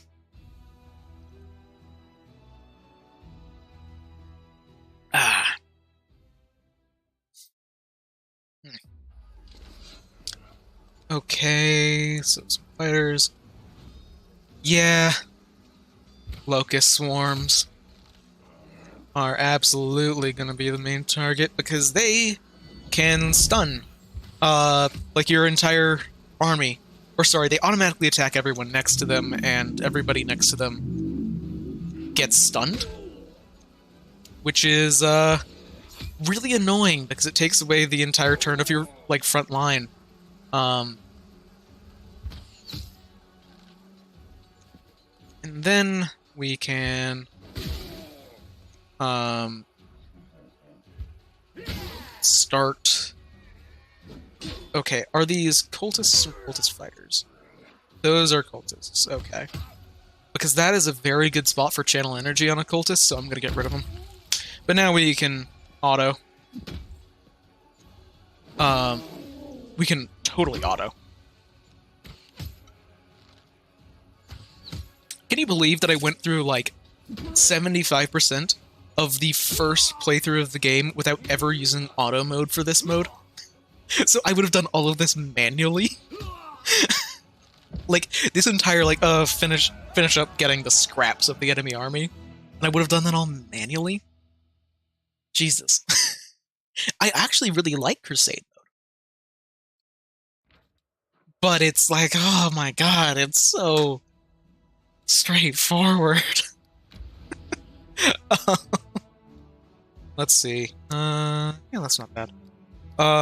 Same way where I, like, basically went through the entirety of my last playthrough of the game in turn-based mode. And admittedly, I have used, like, turn-based mode for 99% of the fights so far in this campaign. But the difference is that in this now I am totally absolutely willing to like swap over to real time with pause for moments where it's like, okay, I am just cleaning up trash. Like this is a trash mob fight. Okay, time to pull out like anything else. Um, yeah, like, Crusade mode is fun, but also at the same time, it's not, if that makes any sense. Uh, like, it can be interesting, but it's also can totally not be interesting. Also, I need to get these out of here. I just realized that this is not actually going particularly well. So, let's boost infantry, because the footmen are going to have to do some work here. I want to get these down so they can stop taking away turns from other people.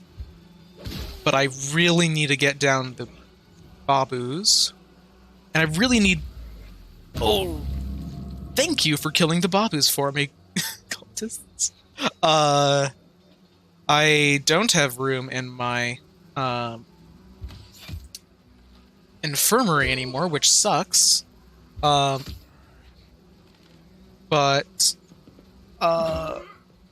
what I desperately need here is I need for a turn on my clerics so they can heal themselves. Because if they can heal themselves, they can if they can heal themselves, then they can ensure that, like, they can stop taking huge penalties to, like, everything that they do. Although I will actually boost the sharpshooters now. Because, like... Oh! Yikes! Let's get the cultists down, I guess. Oh god. Why? Oh, this could actually be really bad.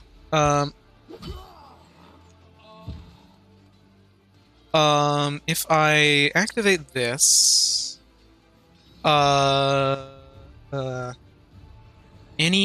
is there any way for me to... Yes, I can save my clerics by moving them here, and then moving the shield bearers here.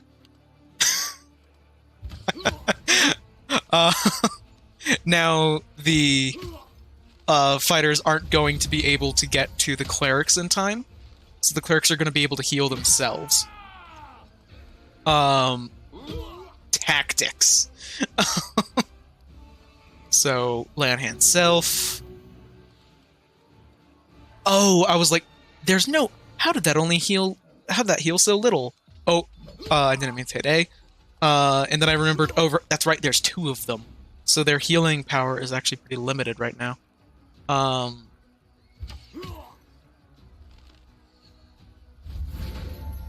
Because I want to not have to lose people with the infirmary.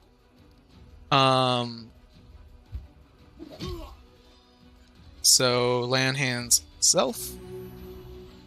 Okay, I'm totally losing people with this infirmary.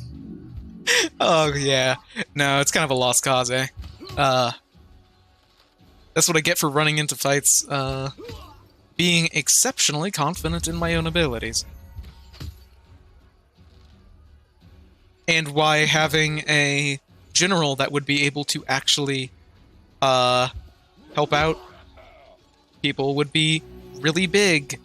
Fortunately, I'm probably going to get all the clerics back, because they are the least important.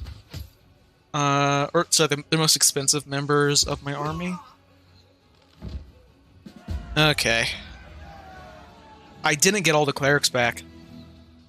Damn. I need to get a bigger infirmary.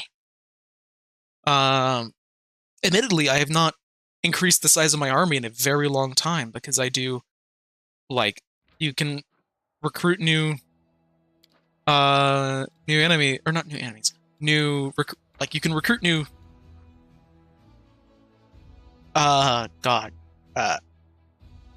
units. You can recruit new units once a week, and whenever you do so much in a single day of Crusade mode, there's only so much you can actually get. Oh, I want that ring a lot, actually. This shouldn't be a hard fight. I should actually be fine with this one. Tomorrow. tomorrow I'll be fine with that one.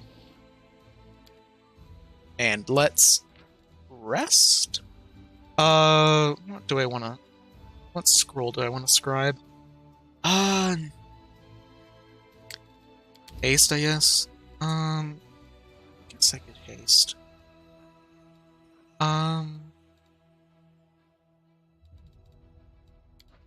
Although, actually, I'm going to... Wait, no, because I'd rather get... Oh, that was a net crack. I'd rather have a scroll that doesn't care about caster level. Yeah, screw it, it'll be fine. How are you able to think of jokes so quickly? I can't make jokes at all.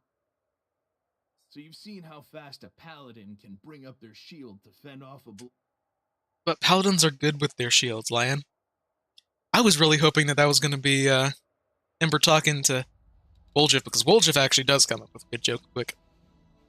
But let's use Toybox real quick, because... Oh no.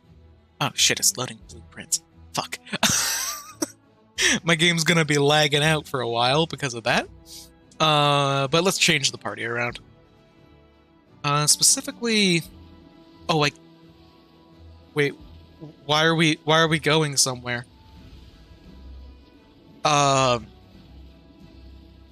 Let's do this. I legitimately don't know why it continued walking during that.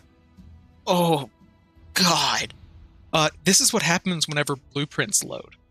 I normally do this before the stream if I'm planning on doing anything with blueprints, because oh my god.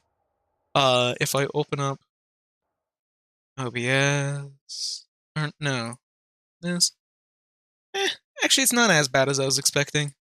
I was expecting to see like my CPU at 100%. Still, it's not having a good time. But yeah, let's go and have a birthday bash at Darren's old manor where all of his family was killed, because he's that kind of guy. This is a incredibly fun like scene.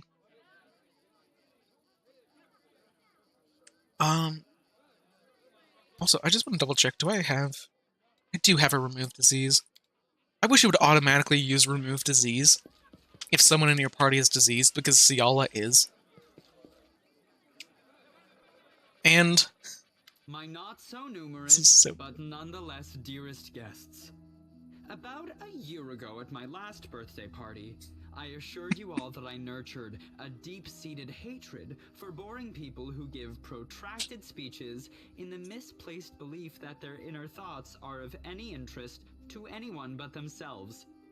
Now I am a whole year older, and also a full-fledged crusader, an honorable position that requires me to be as dull, pedantic, and vexing as I possibly can.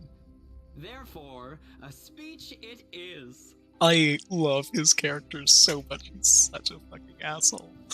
So good. The revered cleric Nestrin, my guardian and tutor, often told me that those who live a sinful life may expect to join the abyssal hordes after they die. This is why their path is the most despicable of all. A part of their soul may return to Mendev in the abominable form of a demonic invader. Every time we see a demon, we might as well think about it.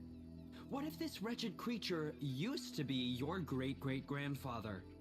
What if certain parts of this pointy-tailed beauty used to belong to your pious cousin? They say that the demons represent the sins of the souls they are made of. Succubi emerge out of lustful souls.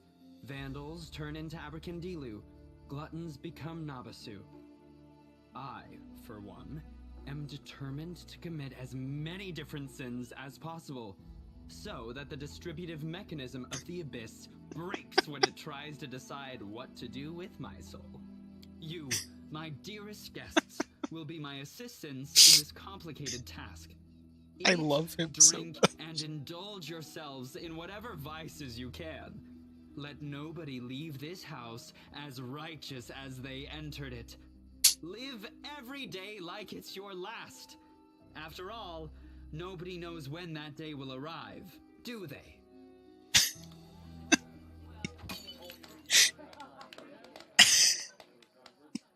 He's such a bad person. It's great.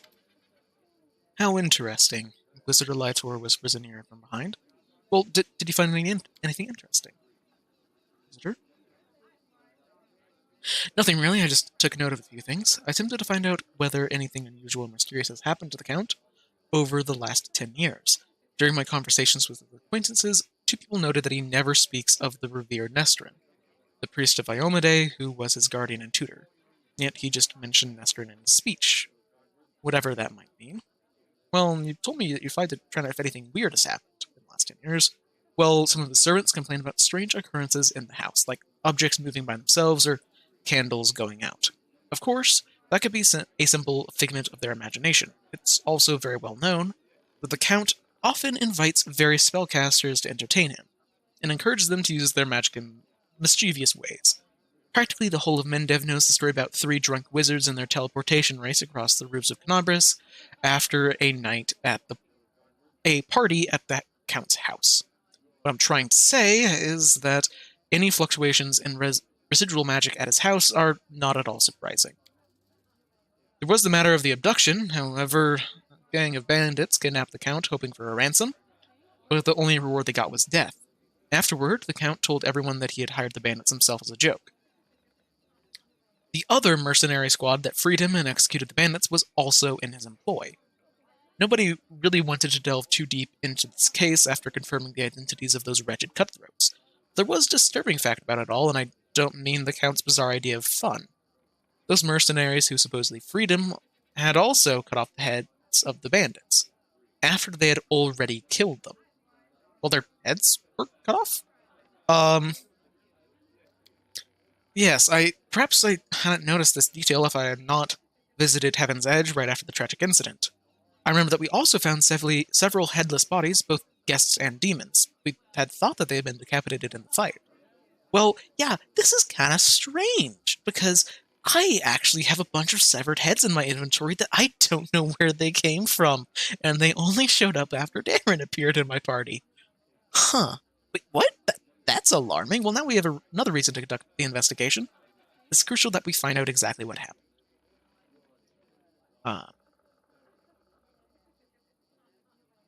Good to have you here, Austin. And good luck with the new campaign. I hope that it goes well for you. Well, what do we need to do? Well, that's the hard part. I need to dive deep into the past of this place, which requires casting several spells over some time. It would be very convenient for me if no one interrupted me, especially the Count. I don't think that he remembers my face, but a suspicious stranger casting unknown spells may attract his attention. All in all, I want you to distract the master of the house. Right now, he's playing host in the very place that I'd like to start with. Well, got it. So, let's talk to some people. Yeah. Of course, Socio's like, oh, damn, this place must have been really pretty before. And it really isn't now. Or rather, it's a bit, it's very out of touch. And of course, Ragiel's like, oh yeah, this could have been, we could turn this into a defensive outpost, if properly managed. Because that is...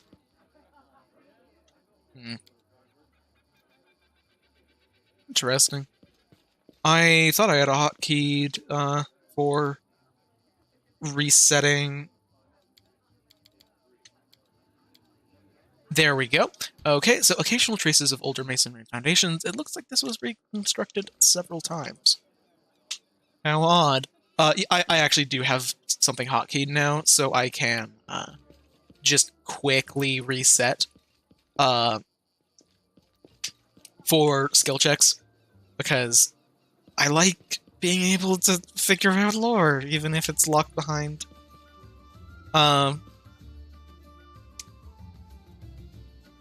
like, I don't know.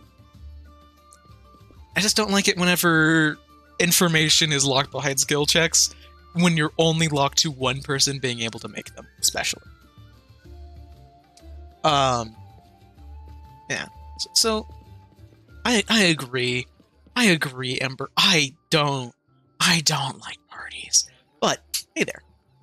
I've always considered myself an aesthete, not a aesthete? Not a hero. When doomsday comes, I thought I'd pour myself a glass of 100-year-old wine, sit on the front row, and watch the world burn. Playing a violin was also an option. Now I'll be damned if I know how I'll end up in the Fifth Crusade.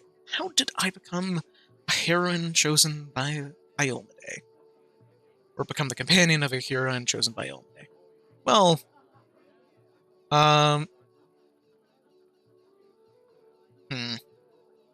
sometimes the most casual of occurrences dictate our fate's course. Well, I'm afraid that's not always the case. Sometimes it's dictated by an alien, but wholly deliberate forces.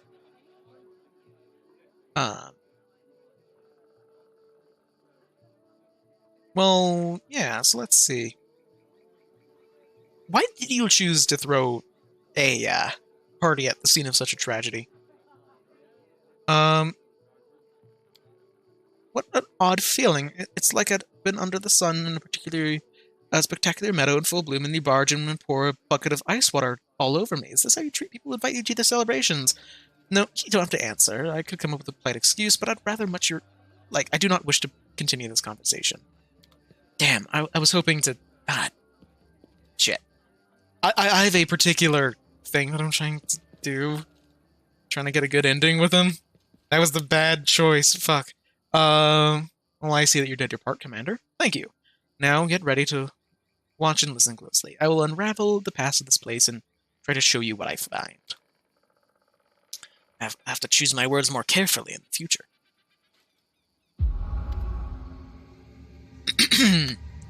My dear guests, the Lady of Heaven's Edge welcomes you all today.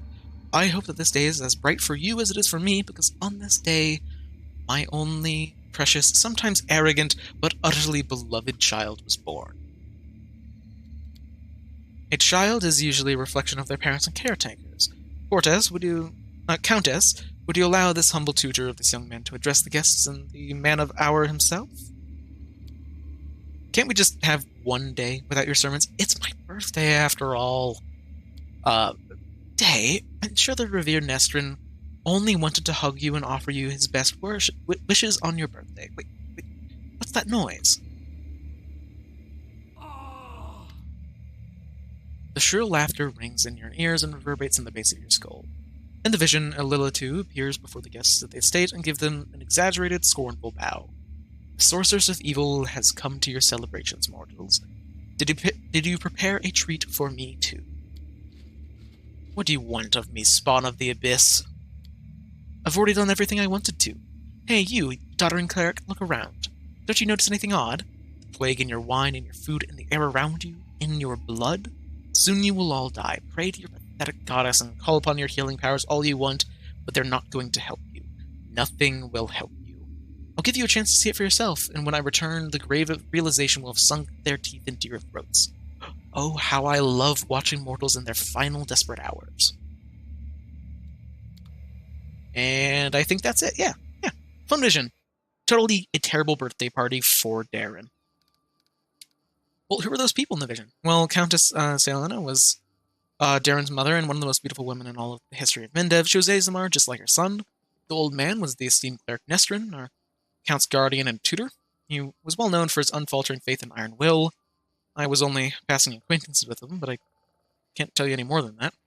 I didn't recognize the others, but Darren told me that the first victims of the disease were his second cousin and cousin's wife, hailing from the eastern border. Well, surely a highly powerful cleric could have done something about a disease, right? Well, I believe that there must have been nothing that could have been done. Magical diseases are already difficult enough to cure, and the plague struck fast. Well, what do we do now? I can sense the aftershocks of a very strong outburst of emotions and memories somewhere in the west wing of the house. Something must have happened in one of the rooms, so please check if anyone's there and distract them if need be. Okay, distraction. More and more distraction. Also, let me just loot all the food real quick. Yep, so a bunch of people are drunk in here. It's great. Sure, the problem with demons attacking Heaven's Edge is that it's unimaginative. That's the problem with it, Camellia. Yep. And then Regiel just awkwardly standing in a corner. But yeah.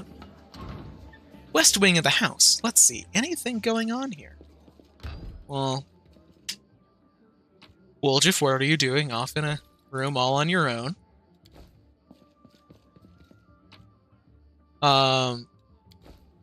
Hey, I just saw Portrait of Darren's mom, so she was nice of her, huh? Some people just get a celestial bloodline and tons of money and a title, but others get horns and a slap on the face. I totally agree that you've got the shit job of things. And speaking of, yeah, it's kind of bullshit whenever you lose out on things because there's only a single person in the party for skill checks. Wait. Come on. Is that really not gonna work? I guess perception is not an interactable?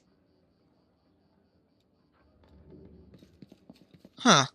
Interesting. Can I also bind this to the same thing?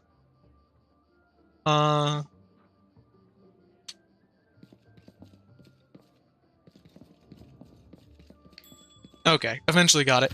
That is a very hard perception check, by the way. Like 30. Oh, no, that's not even that hard. I need a 12. How did I fail that many in a row? Fuck off.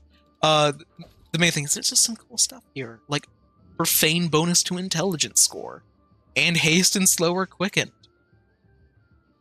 It's just like, that's cool and unique loot, and I don't want to lose out on that just because there's only one person that can make the perception check.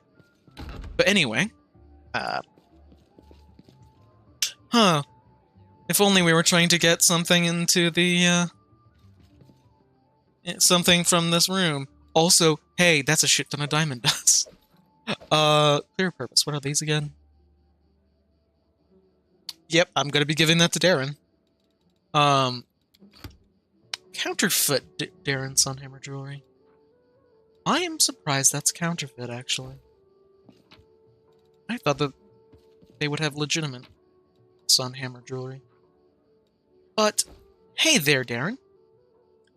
Well, Yarsh isn't proud of you, but he doesn't seem disturbed in the slightest by your entrance. He's not even trying to cover up or get dressed any further. Wait.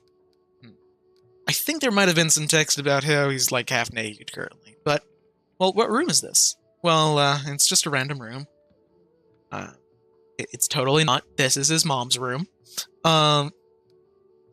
Okay. Let's see. I think... What is going... Okay, I am absolutely confident, Darren, that you cannot persuade Social, a painter, to paint a nude portrait of you. That sounds like a fine idea. A cleric will surely turn down a direct request, but if I tell him that we can sell the portrait at a charity auction... I've never thought of selling my nude portraits at a charity auction. Why have I never thought of that? It'll cause a huge scandal, but it'll be for a good cause.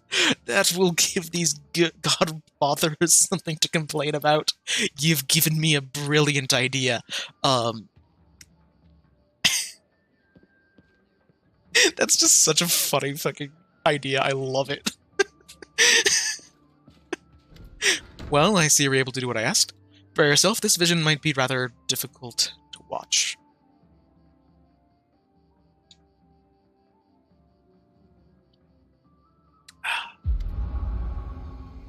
Young Darren stands motionless by the Countess's bed. His face is pale with fear and for good reason. His mother's heavenly beauty is gone. Her smile, once beaming with vitality and happiness, looks more like the grimace of a corpse. Only her golden hair still glows, a sad reminder of the healthy young woman she was just a few hours ago. Mother, can you hear me, Mother? Hey, my boy, how did you get here? Don't come any closer. This disease. Brother, listen.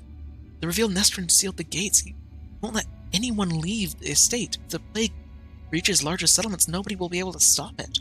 He claims this is why the demons attacked us in the first place. They knew that we'd call upon the strongest clerics to heal us, and those clerics would catch the disease and die well. The Fat Baron and his family tried to escape, but 3 armed paladins barred the way, and said that they wouldn't let him go. Brother, we need help. Numbers is full of clerics and wizards and demons knows what else. I know they'll be able to stop it. We just have to get there as soon as possible. We must obey the revered Nestrin. We're the lords of Mendeleev, and must protect our people. If the plague reaches Canobris, then thousands of innocent people will die. I don't care about any innocents. You're ill, mother, and you're dying. You must tell them to open the gates and take you to Canobris. They won't listen to me, but you're the lady of the estate. They can't refuse you. I can't. Please leave, my dearest. Don't lose hope. You can still... And, yeah. Now we have an answer to one of my many questions. Nobody went to Canobris in search of help because the revered Nestrin wouldn't let them. He valued the safety of the city more than the lives of his flock at the estate. What a difficult choice to make. Well... Yeah.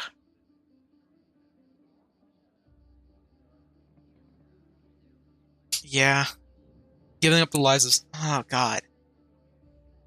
This is honestly an incredibly difficult choice to make. But I do kind of think he made the right one. But yeah. I've never been in the revered Nestrin position, but I know the price of difficult decisions, especially those that you have to make very quickly. And he's in no right to judge them. But he wants to examine the Great Hall next, which is rather challenging as that is the party's going on. But yeah, he wants to clear the main hall. And this is, I think, this particular, like, time. Not keyhole. That's a part of a later quest, potentially Baron. But there's some... I think this is a very, very good quest, because for the first time it shows off a bit about Darren's character that is not immediately apparent, which is that he is a fucking tragic character that also cracks jokes all the time, and that this quest swings so back and forth between tragedy and comedy really shows that off. Stop trying to talk me into this. You either have neither heart or conscience, Darren. Even the noble idea of charity becomes a farce whenever you touch it. Well, that's rough, Social. He just wants to sell He just wants to sell tasteful nudes.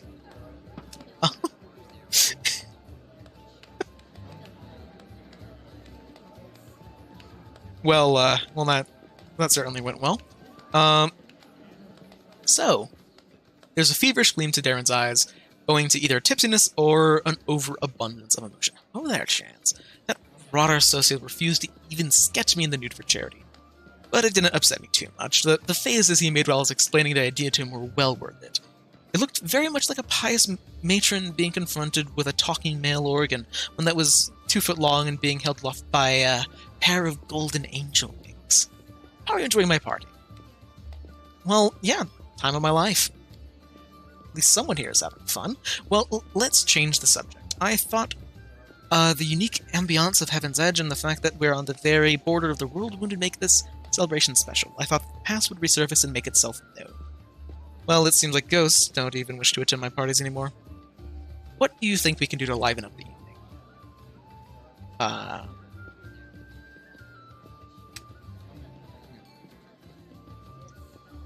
Drinking contest. Well, salvaging anything, actually. Well, who's my competition? Yeah. Who to do it with? Because I specifically don't want to be a dick to him. Let's see. I want the good ending with him. But, thing is, I think Cielo would actually be down. Uh, Land would probably also be down. But fuck it. I'm taking one for the team. Taking one for the team. Let's see how does this go. Neither of us have good fortitude saves, so we should actually get pretty fucked up. But that's just a warm up. Up for more? Hell yeah. I think I threw Ciala under the bus here, or Sela last time. So I have no idea. Are we done or? Well, yeah. Let's keep on going. I don't know exactly. Oh, my grandfather and even my great-grandfather put this bottle in the family cellar. So why did it fail the scion of in their time of need? Well, I don't feel really well. Let's go outside. I need some fresh air. I'm not certain if I should have let him win. Because apparently I do incredibly well. Well, now here is the roughest of the flashbacks. But this one's gonna be roughest and also very, very intriguing flashbacks.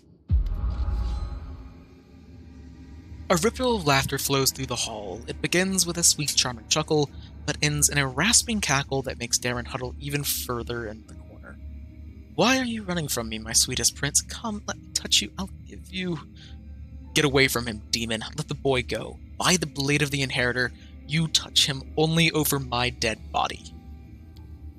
You are pathetic, old cleric. Are you the guardian of this charming little prince? Well, you guarded him in vain. The disease is already circulating in his blood, and he will soon rot before your very eyes. You won't be able to help him, and I can at least make sure that his death is beautiful, clean, and sweet. We'll see about that. Lytor turns towards you in astonishment. Droplets of sweat glisten at his temples. Something is wrong, Commander. My spells are not working as intended. It's as if some kind of supernatural explosion occurred here 10 years ago, blending everything together. Magical auras, emotions, the memories. I'll try again to read it. Continue. Just give me a moment to focus. I'll try and channel my visions and feelings to you as accurately as possible. Darren, my boy, what's going on? Lytor's muscular shoulders suddenly begin to shake. The vision he is channeling does not change, but you feel something enormous and chilling silently infiltrate reality around you. The presence of this nameless being becomes almost palpable. Terrible time for hiccups. Palpable. Some alien entity is talking to him. Hurry, old cleric, stop him now. Do you really want to see what happens when... Save me. Can you save me? The presence thickens into something more tangible. The entity is silent, but you can feel your blood pulsing in your temples, and each beat brings a new image, or rather a new notion. Help brings a feeling of relief and safety. Exchange makes the pulse stronger, more demanding. Gate and secret come immediately after. The images become heavier, almost visible. Secret. Keep the secret. Otherwise, death. Death. Death. The gruesome images whirl through your mind, filling it with pain and fear, and then it all starts again. Help. Exchange. Secret. Death. Nestrin stretches out his shaking hand, suddenly looking like a doddering old man instead of the mighty cleric imbued with holy power. Darren, wait. That thing you're about to let loose is even worse than these demons. Darren's body is quivering like a taut bowstring. His eyes dart from the cleric to the demoness, who is frantically casting protective spells. Demons, saints, I'm so fed up with all of you. Burn.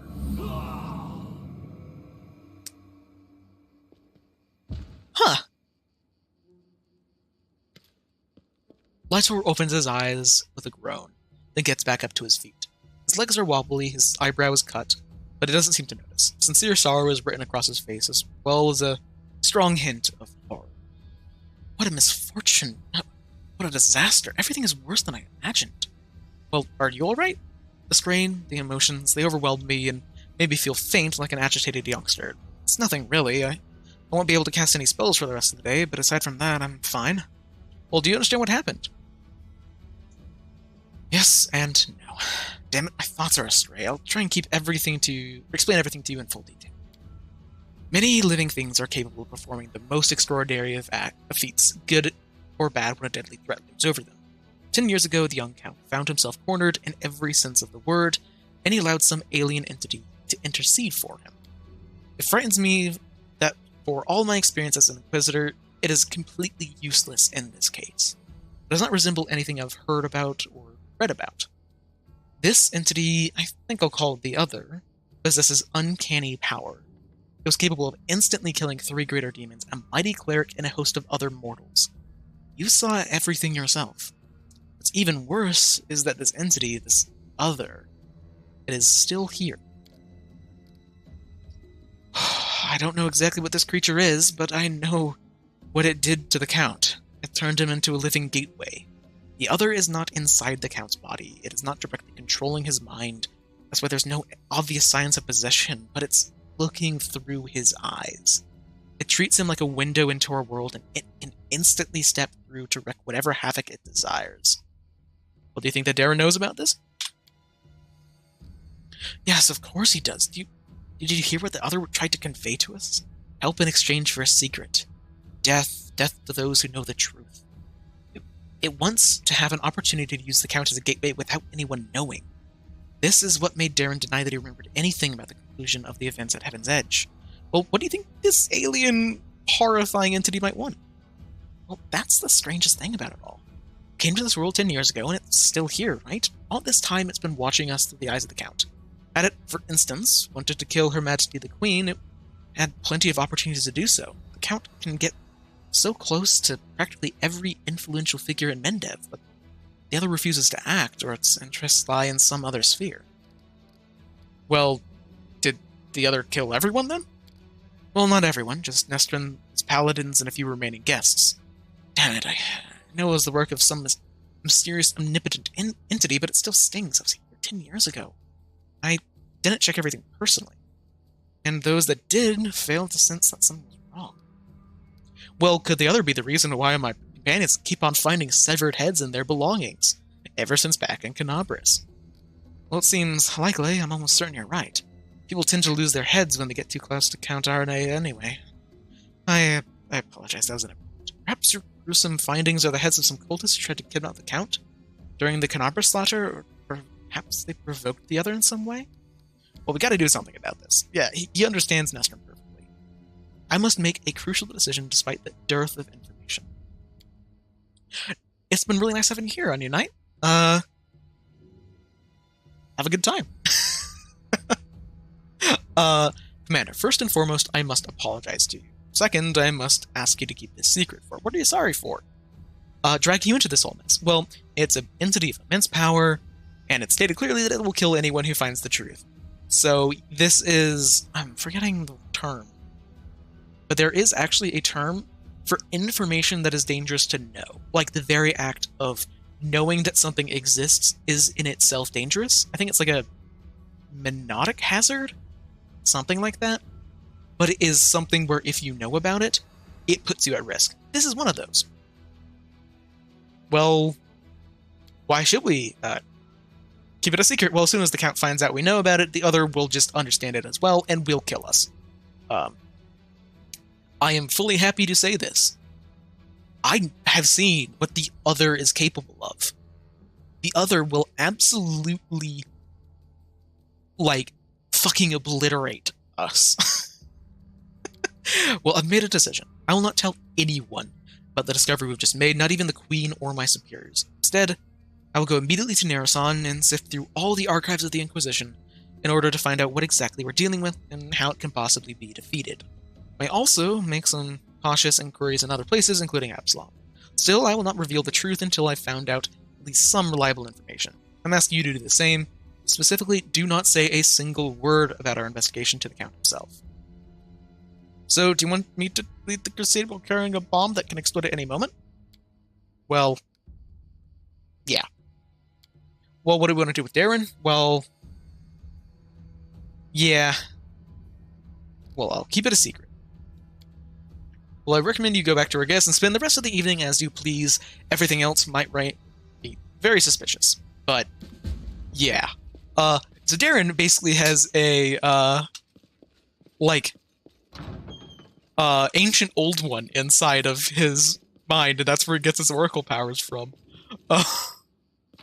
Which is, certainly a choice that they, made. That is cool as hell. I really like it. I don't know if my opinion matters much, but the very best I could have asked. Okay. Yeah. So that is actually this quest done. That's it. Very, very fun stuff that I really enjoy. I love that quest because it really just recontextualizes so much about Darren's character. Like, it changes him from just the, like, wacky asshole who doesn't let people get close, but just ruthlessly will insult everything that moves, into the, oh god, if anyone gets close, the demon in his head will kill them. Which makes for a dramatically more interesting character.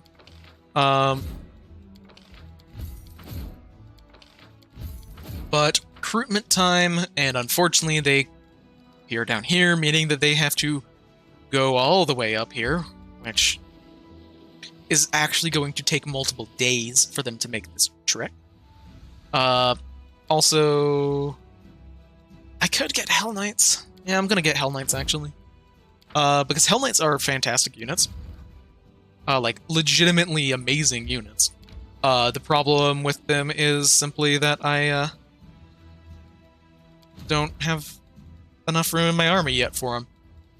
But I should be able to... Yeah, I can beat the crap out of these guys.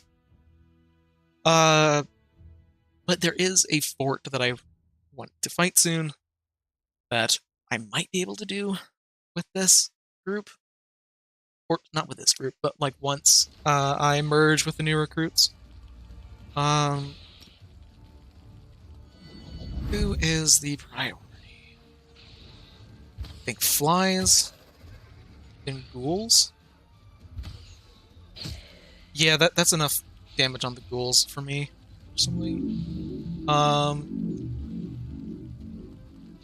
If I want to see if I go up here. Does that mean that the flies are going to attack shield wardens? Excellent. I really need to put the shield wardens in defense mode, and if they're going to be tanking.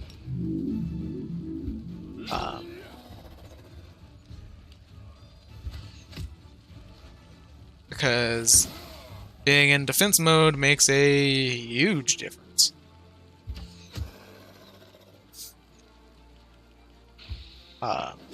And here, let's lay on hands them. Because now they're actually in defensive mode, and they're going to get attacked by zombies. And is this actually enough? It might be, might not. I just really can't afford to start to continue to lose any more any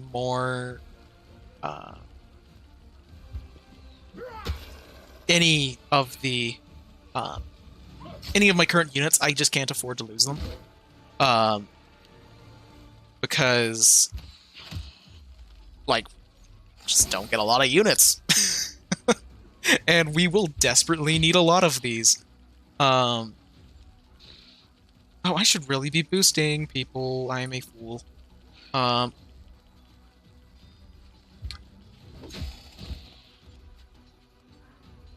Okay, I just heard someone honk a horn, and I wasn't certain if it was them or if it was someone, like, car alarm going off. Because if it was, I would have done something different to actually, Oh, I didn't... Damn. Then, how much damage have they taken? Eh. I think this should be good enough for auto. The problem with zombies is just they're really tanky. They don't do crazy amounts of damage, but they just have a lot of health and DR slashing, which is problematic because I only have like one unit that does slashing damage in this army. But thankfully, I vastly outnumber them, so it's not really that big of a deal. Okay. I think I have an endpoint for where I'm likely going to be ending the stream. We're not there yet at all. But just I like planning things out in my head because there's a big thing coming up that will be pretty lengthy. And yeah. So earlier in the stream, I talked a little bit about also, I want to change my party, actually. Because I want Nenio back. Specifically because early in the stream, people were talking about, oh, so, is there a particular spell, or rather, like, is Phantasmal Killer? And I basically went on a long spiel about that.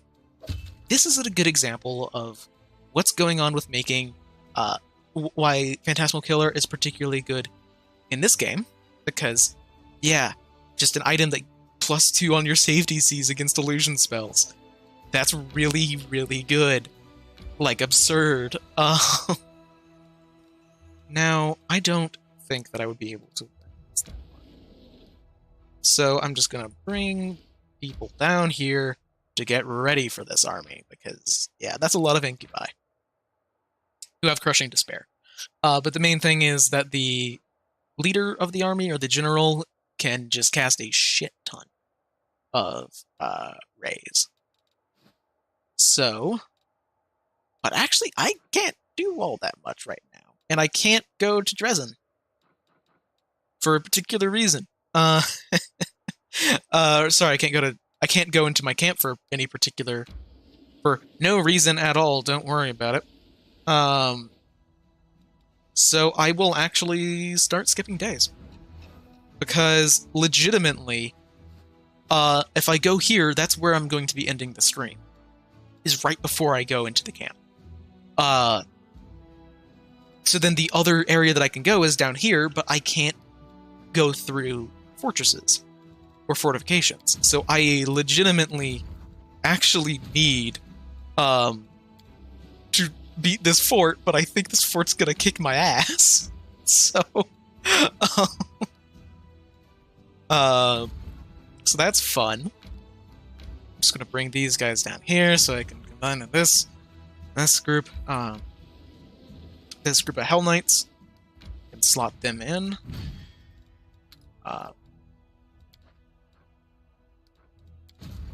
And let's actually just move these guys back so I can grab this, so I can see whether or not I think I can actually... Like, is this going to be good enough? I don't know if it will, but I'll give it a shot. This is going to be my best effort. Let's save, and let's see how we do against this army. This is a very, very scary fight. It is bad. It's the first time showing off just how scary mage generals are. Okay, I win initiative. That is good. Here, defensive formation is AC. This is attack and saving throw. I'm going to start with dispersal of forces for sharpshooters.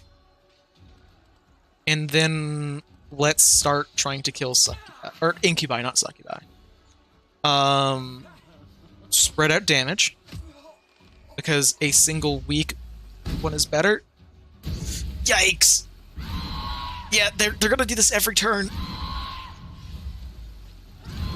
Yep. Welcome to hell.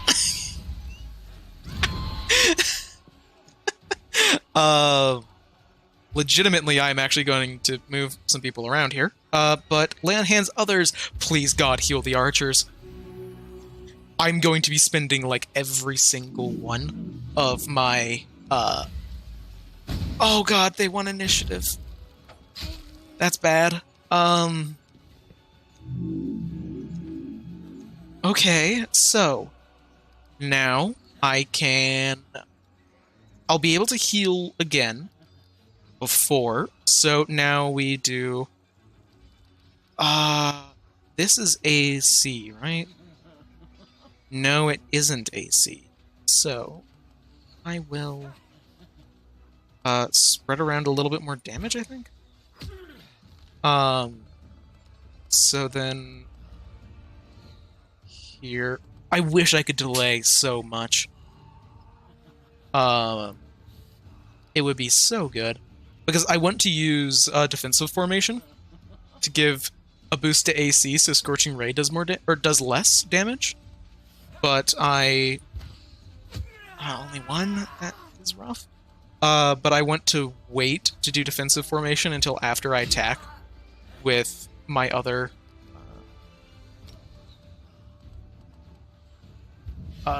units. Okay, I do actually heal less. Okay, how bad is this gonna be? Ow!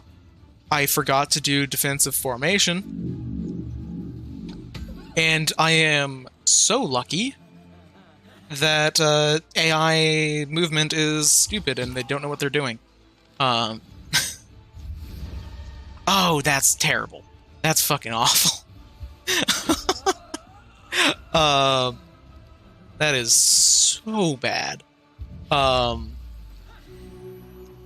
Because they are probably my best damage dealers.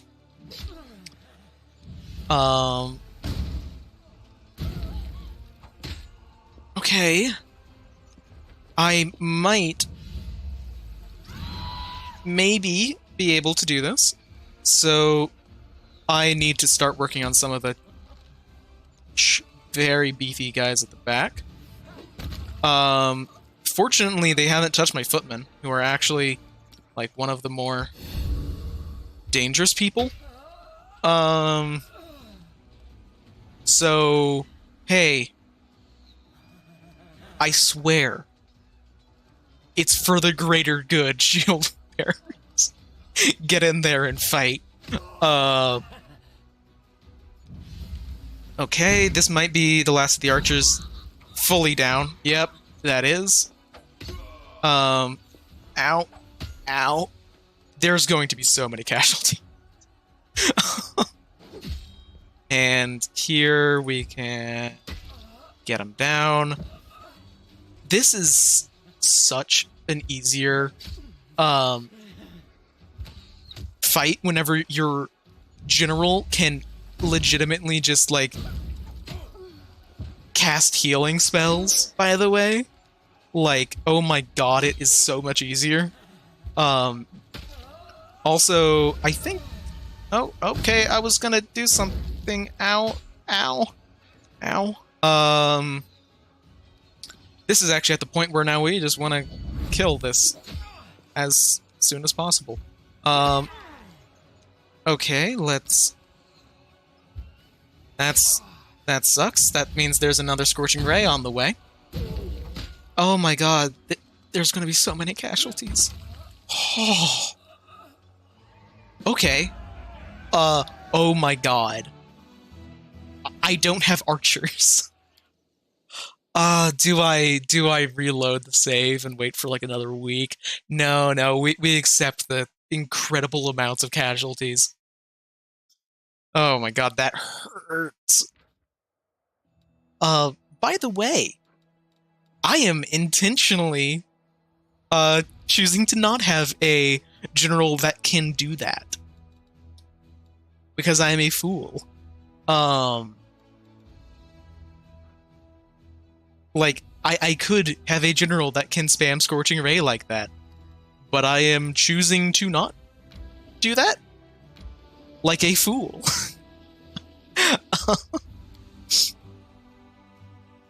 Yeah, no, oh my god. Mage, like, it would have been so good to have, like, a cure spell that I could use on my archers. Oh god. Yeah, that hurt to watch. But god damn it, I chose the harder difficulty for Crusade mode. I'm not gonna cheap out. So let's see. I have no idea what this location actually is. I have an idea of what it might be. And if that is what it is, this could be very, very bad. Gored corpse. That doesn't necessarily. Covered in terrible wounds, not left by a skillful torturer's hand. I don't think. Oh, I know what this is. Okay, got it. I am actually confident in doing it. There were two areas that I could think of, and one has like a level 26 character. So, we're not going that way. Also, let me just double check. Don't mind me. Did he use his vision? He did. Okay, good. I just wanted to make sure that Woljif was actually using his mutagen because he needs to be, like, at peak effectiveness. Okay. Because this is the first time actually fighting Incubi as outside of Crusade mode. They are interesting, and please, Spy, you can... Okay, if everyone's missing, okay, I can't actually complain all that much then. Like, if everyone's missing, then I can't complain about everyone missing on my team. Then... Too late for apologies. Oh my god, I am so lucky that they're missing here, because Chance is a Dex character and has a terrible, flat-footed AC.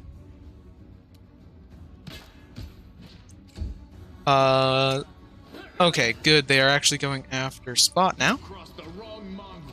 Oh my god, people, please hit.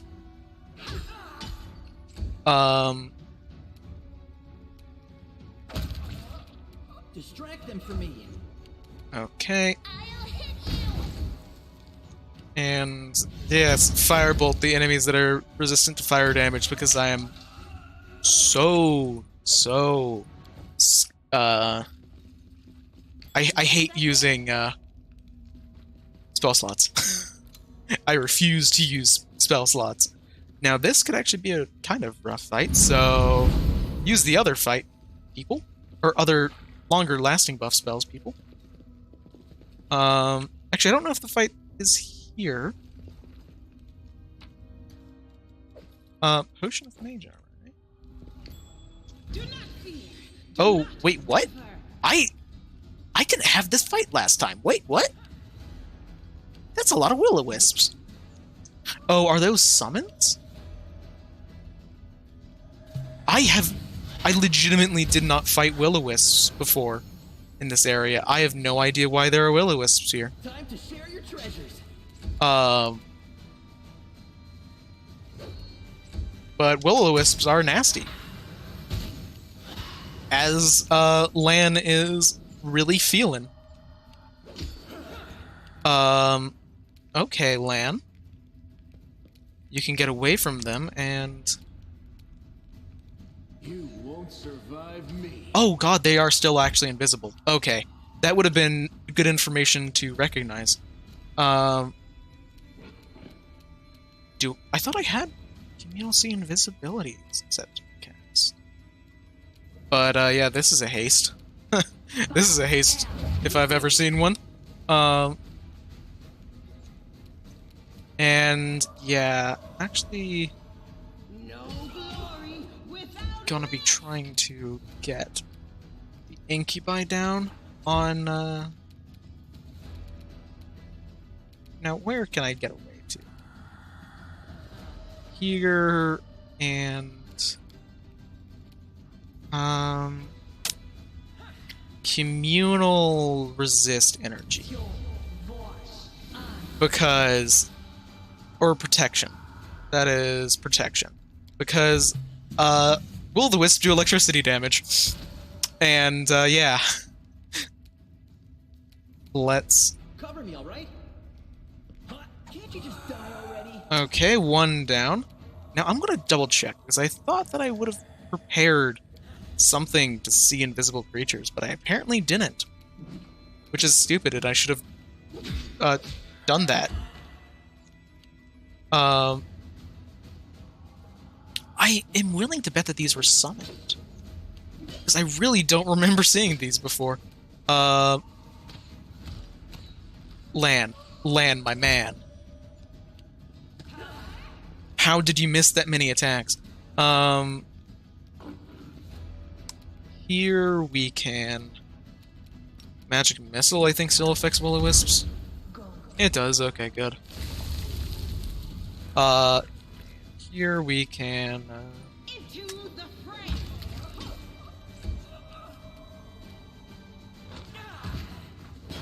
Okay, well, they're knocked down, so therefore they are out of the fight. Oh, I think that what probably happened... What almost certainly happened with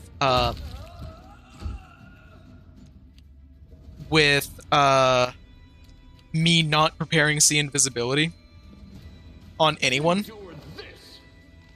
What almost... Oh my god, Lan. Lan, that's a 50% concealment. How the hell have you... How... Come on, Lan. What almost certainly happened is in my brain it's like, oh, well, I'll just wait until see invisibility. Or until, like, true seeing. Because that is a reasonable thing to do, is wait for, like, a 9th level spell. Come on. You can knock down a gigantic, named... What's... Okay. Very high-level character. You can totally knock them down, Spot. You go. Whole lot of people in this fight. Distract them from me. And whap. And now that I can actually see someone and I know where they are. Okay, Lan. That many attacks, you really should have hit more. I will permanently judge Lan for his accuracy. Because he's very good normally.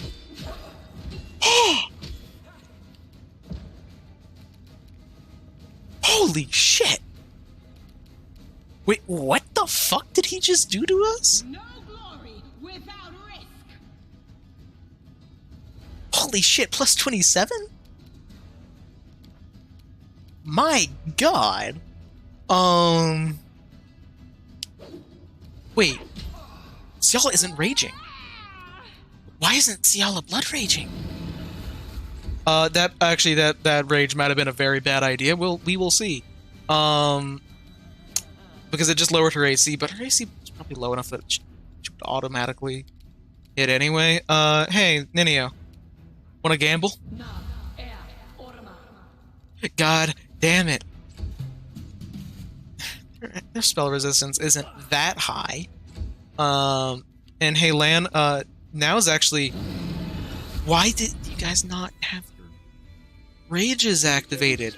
That makes a gargantuan difference in your effectiveness. Like, look at that. Okay, Ember. This is Grease. Say hello to Grease. Can you can't get it. It's fine if the other guy... Okay. Wait, does he have freedom of movement? He has freedom of fucking movement. Oh my god. Yikes, almost down? So let's... Okay, he's kind of fucked up, thankfully. Does he have shield? Outflank heroes and magic vestment. Armor, resist. Okay, he does not. So, hey, 8 damage, woo. Oh,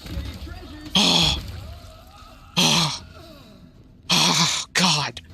That was a rough fight. Admittedly, I don't think that all of that was meant to be a single encounter. I think that we got jumped by the entire cave at once.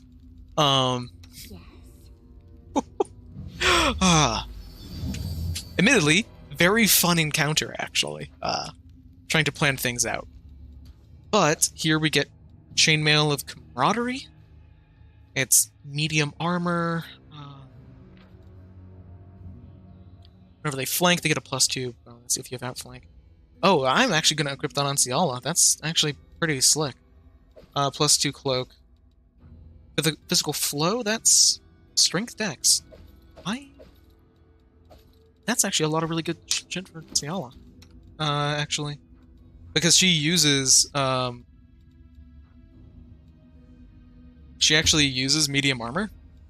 And this armor should actually have a really good, or a good max dex, because it's mithril. So, yeah, 4 max dex. So, that's actually really good for her, because she also has outflank. And then, Cloak of Resistance. That is a Cloak of Resistance +2. That's Cloak of Resistance +2. It's only a 1. That's a 1. Ninio doesn't have anything, so she gets it. And Aaron is going to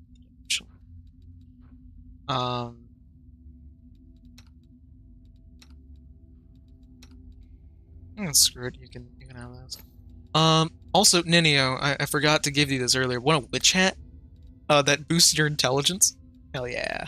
And now we can actually go down here and into the actual, like, combat arena that we were probably supposed to be in originally.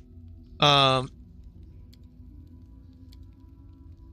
this person's murders were masters of tortures. They tortured him weeks before they died. Good people. The Righteous Crusader ring is an amazing ring that actually this party is not going to get any use of. If the wearer of this ring has Smite Evil, they get additional use. That is fantastic if you have a Paladin in your party, which normally you would because Cial's a Paladin. Unfortunately, I have decided no, Cial is not a Paladin. Yeah, so that's all that this cave is. It's just a bunch of incubi that were torturing the hell out of him. But I am probably going to be wrapping up the stream because I am very tired. Very, very tired. And I am running out of brain, if that makes any sense. So, I will be just getting back onto the main map, and then ending the stream there. So, yeah, this has been a really fun one. I honestly did not think I'd even be able to stream this much today, because very tired. Oh, one last thing. I have removed disease. Ciala's been struggling with demon fever for a long time. Now she doesn't have to deal with that. Okay. We're good. I've been forgetting to do that the entire stream so far. I really wish it would automatically use those. It automatically uses healing spells to heal people up. I wish it would use, like, remove disease, remove curse. I would just like it if it used those, but it doesn't. But anyway, that is going to be all for this stream. It has been a pleasure streaming today, and yeah. Most likely, I will be streaming next on Monday, if you guys want to turn up for that. So, regardless, until I see you next, live a wonderful life.